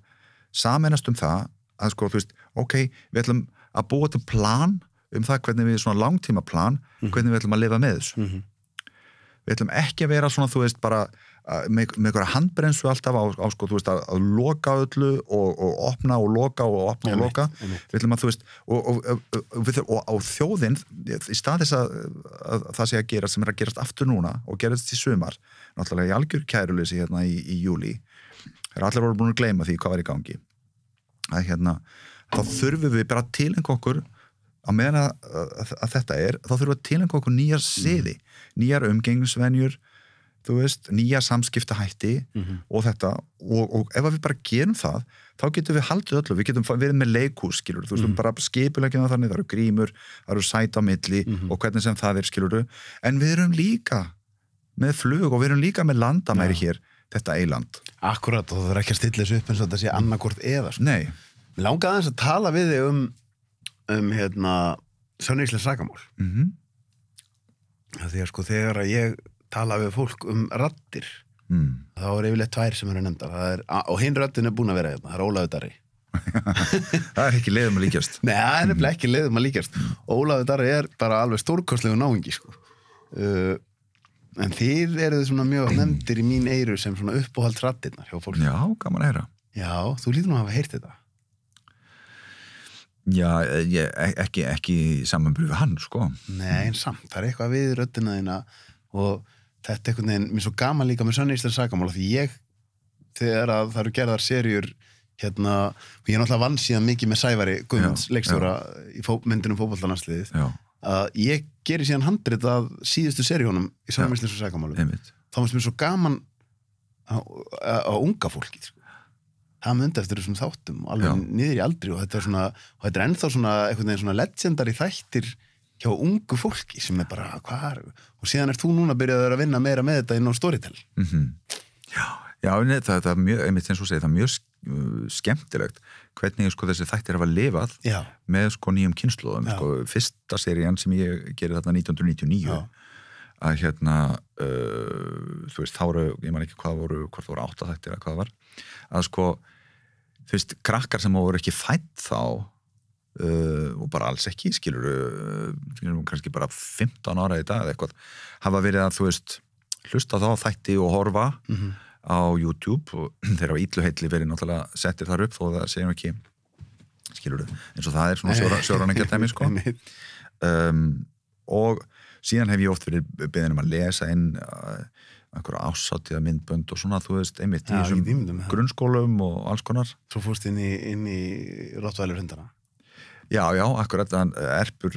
Við spiliðum það hérna í þættunum þegar það var hjá mér, þá spiliðum við lagið, sönnýslega sakamál, og fórum að syngja með því og svona, sko. Ok, já. Ég er náttúrulega ungur, sko, ég var svo mikill hip-hop aðdáandi. Á þeim tíma. Og Rottweiler hundarnir komu og breytt alveg land, þeir voru bara fyrstir til að rappa einhvern veginn á íslensku þannig að það tekið eftir í, þeir náðu að gera þetta það flott að þetta var á sama kaliber og svo kemur þetta lag sem er svona einhvern veginn, ég myndi alveg absolutt segja að þetta sé annað af 2 stærstu lögunum þeirra sem byrjar bara þarna á mínútu bara fyrsta mínútan í laginu röddin þín Já, þeir erpur aðeins saman um mig þá vissi ég ekkert hvað þetta Rottweiler var í rauninni, sko, þú veist, ég hafði ekkert verið að fylgjast með því en sko, og þannig ég vissi ekkert hvað þeir myndu gera úr þessu eða hvernig þetta því skilur en hérna, ég hafði gána því eftir á Þetta er kannski einmitt eitthvað svona sem tengir síðan inn í yngri aldurshópa þættina, sko Já, einmitt, sko Af því sönnýslega sakamál eru dæmi alveg gífurlega vel heppna sjónvarpsefni Þeir hafa alltaf fengið mjög gott áhorf alveg sama hvað hafa verið spilaðir og ég, eftir að ég tók þátt í þessu þá var svo oft spurt bara, akkur ekki nýjar seríur sko. Og Sævar einmitt búin að hefur verið að hérna, við erum þá hugmynd margoft við RÚV og fleiri og ég hef aldrei skilið akkur að ekki bara haldið áfram með þessar seríur sko, af því þær voru enn að fá blússandi áhorf þegar það voru og síðan kemur, þú núna komið með þær á hljóðform Já, sko, vandinn náttúrulega við svona þætti í dag fyrir sjónvarp sko YouTube skilur það, því að þú ert sko leiðbúin að missa þetta þangað og svo ertu að reyna að sko að hérna gæta að höfundarétti og það er bara mjög erfitt þú veist, þannig að þetta er orðið erfitt sko sjónvarpsefni en í Storytel sko þá hef ég gert núna 24 þætti, það eru 16 þættir sem hafa verið gefnir út og það eru 8 þættir að koma núna í haust og í rauninni sko hentar það form mjög vel sko það svona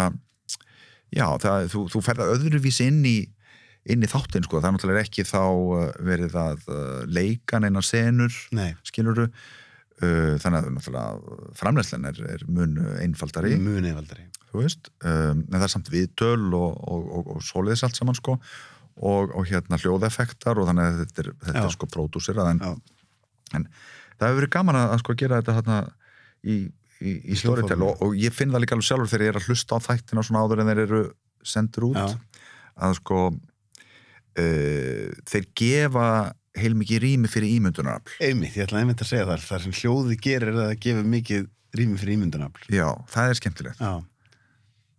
En ég man þegar ég var að skrifa handrit, ég skrifaði handrit á nokkur þáttum, að þá lendi ég alveg ég gerði handrit að Byrgisþættinum. Já. Og þá hringdi Guðmundur í mig. Ég gerði handrit að þættinum Katalínu og hún hringdi í mig. Þú hlýtur að hafa lendi í því bara alls konar svona, þetta eru erfið mál. Já. Og það stundum verið að rifja þau upp dálítið löngu eftir þau átt sér stað.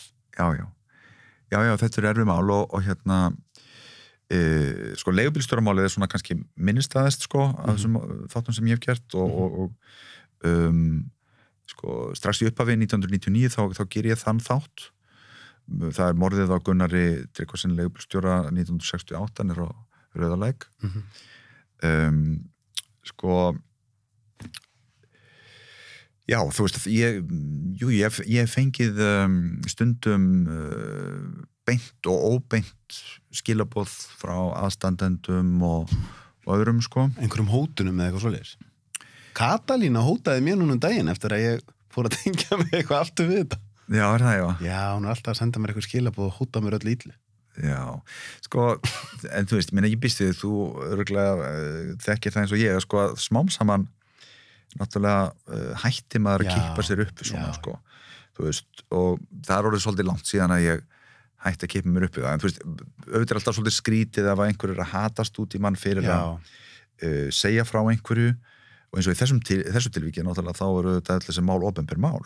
Þetta eru allt saman mál sem að var dæmt í og var eitt af þessum málum þar sem að ég skildi svolítið gagnrýnina sem ég fekk en samt, þú veist, ég var náttúrulega ekki að leikstýra þáttunum með ákveð að gera en ég skrifa handritið sem var bara svo langt liðið það eru allir sem tengjast málun einhvern veginn og þú veist, það einhvern veginn verið að ífa upp sárið sko. Sem alveg valið punktur. Já, og ég hef raun og verið tekið þann pól í hæðina að sko ég met það fyrst áður en ég ákveð að fara í eitthvað mál hvort sem að það að þú veist að eins og núna þá hef ég hluta til eins og með Byrgismálið og Katalínumálið að hef ég hluta til verið að fjalla mál sem hafur áður verið fjallað en sko ég met það alltaf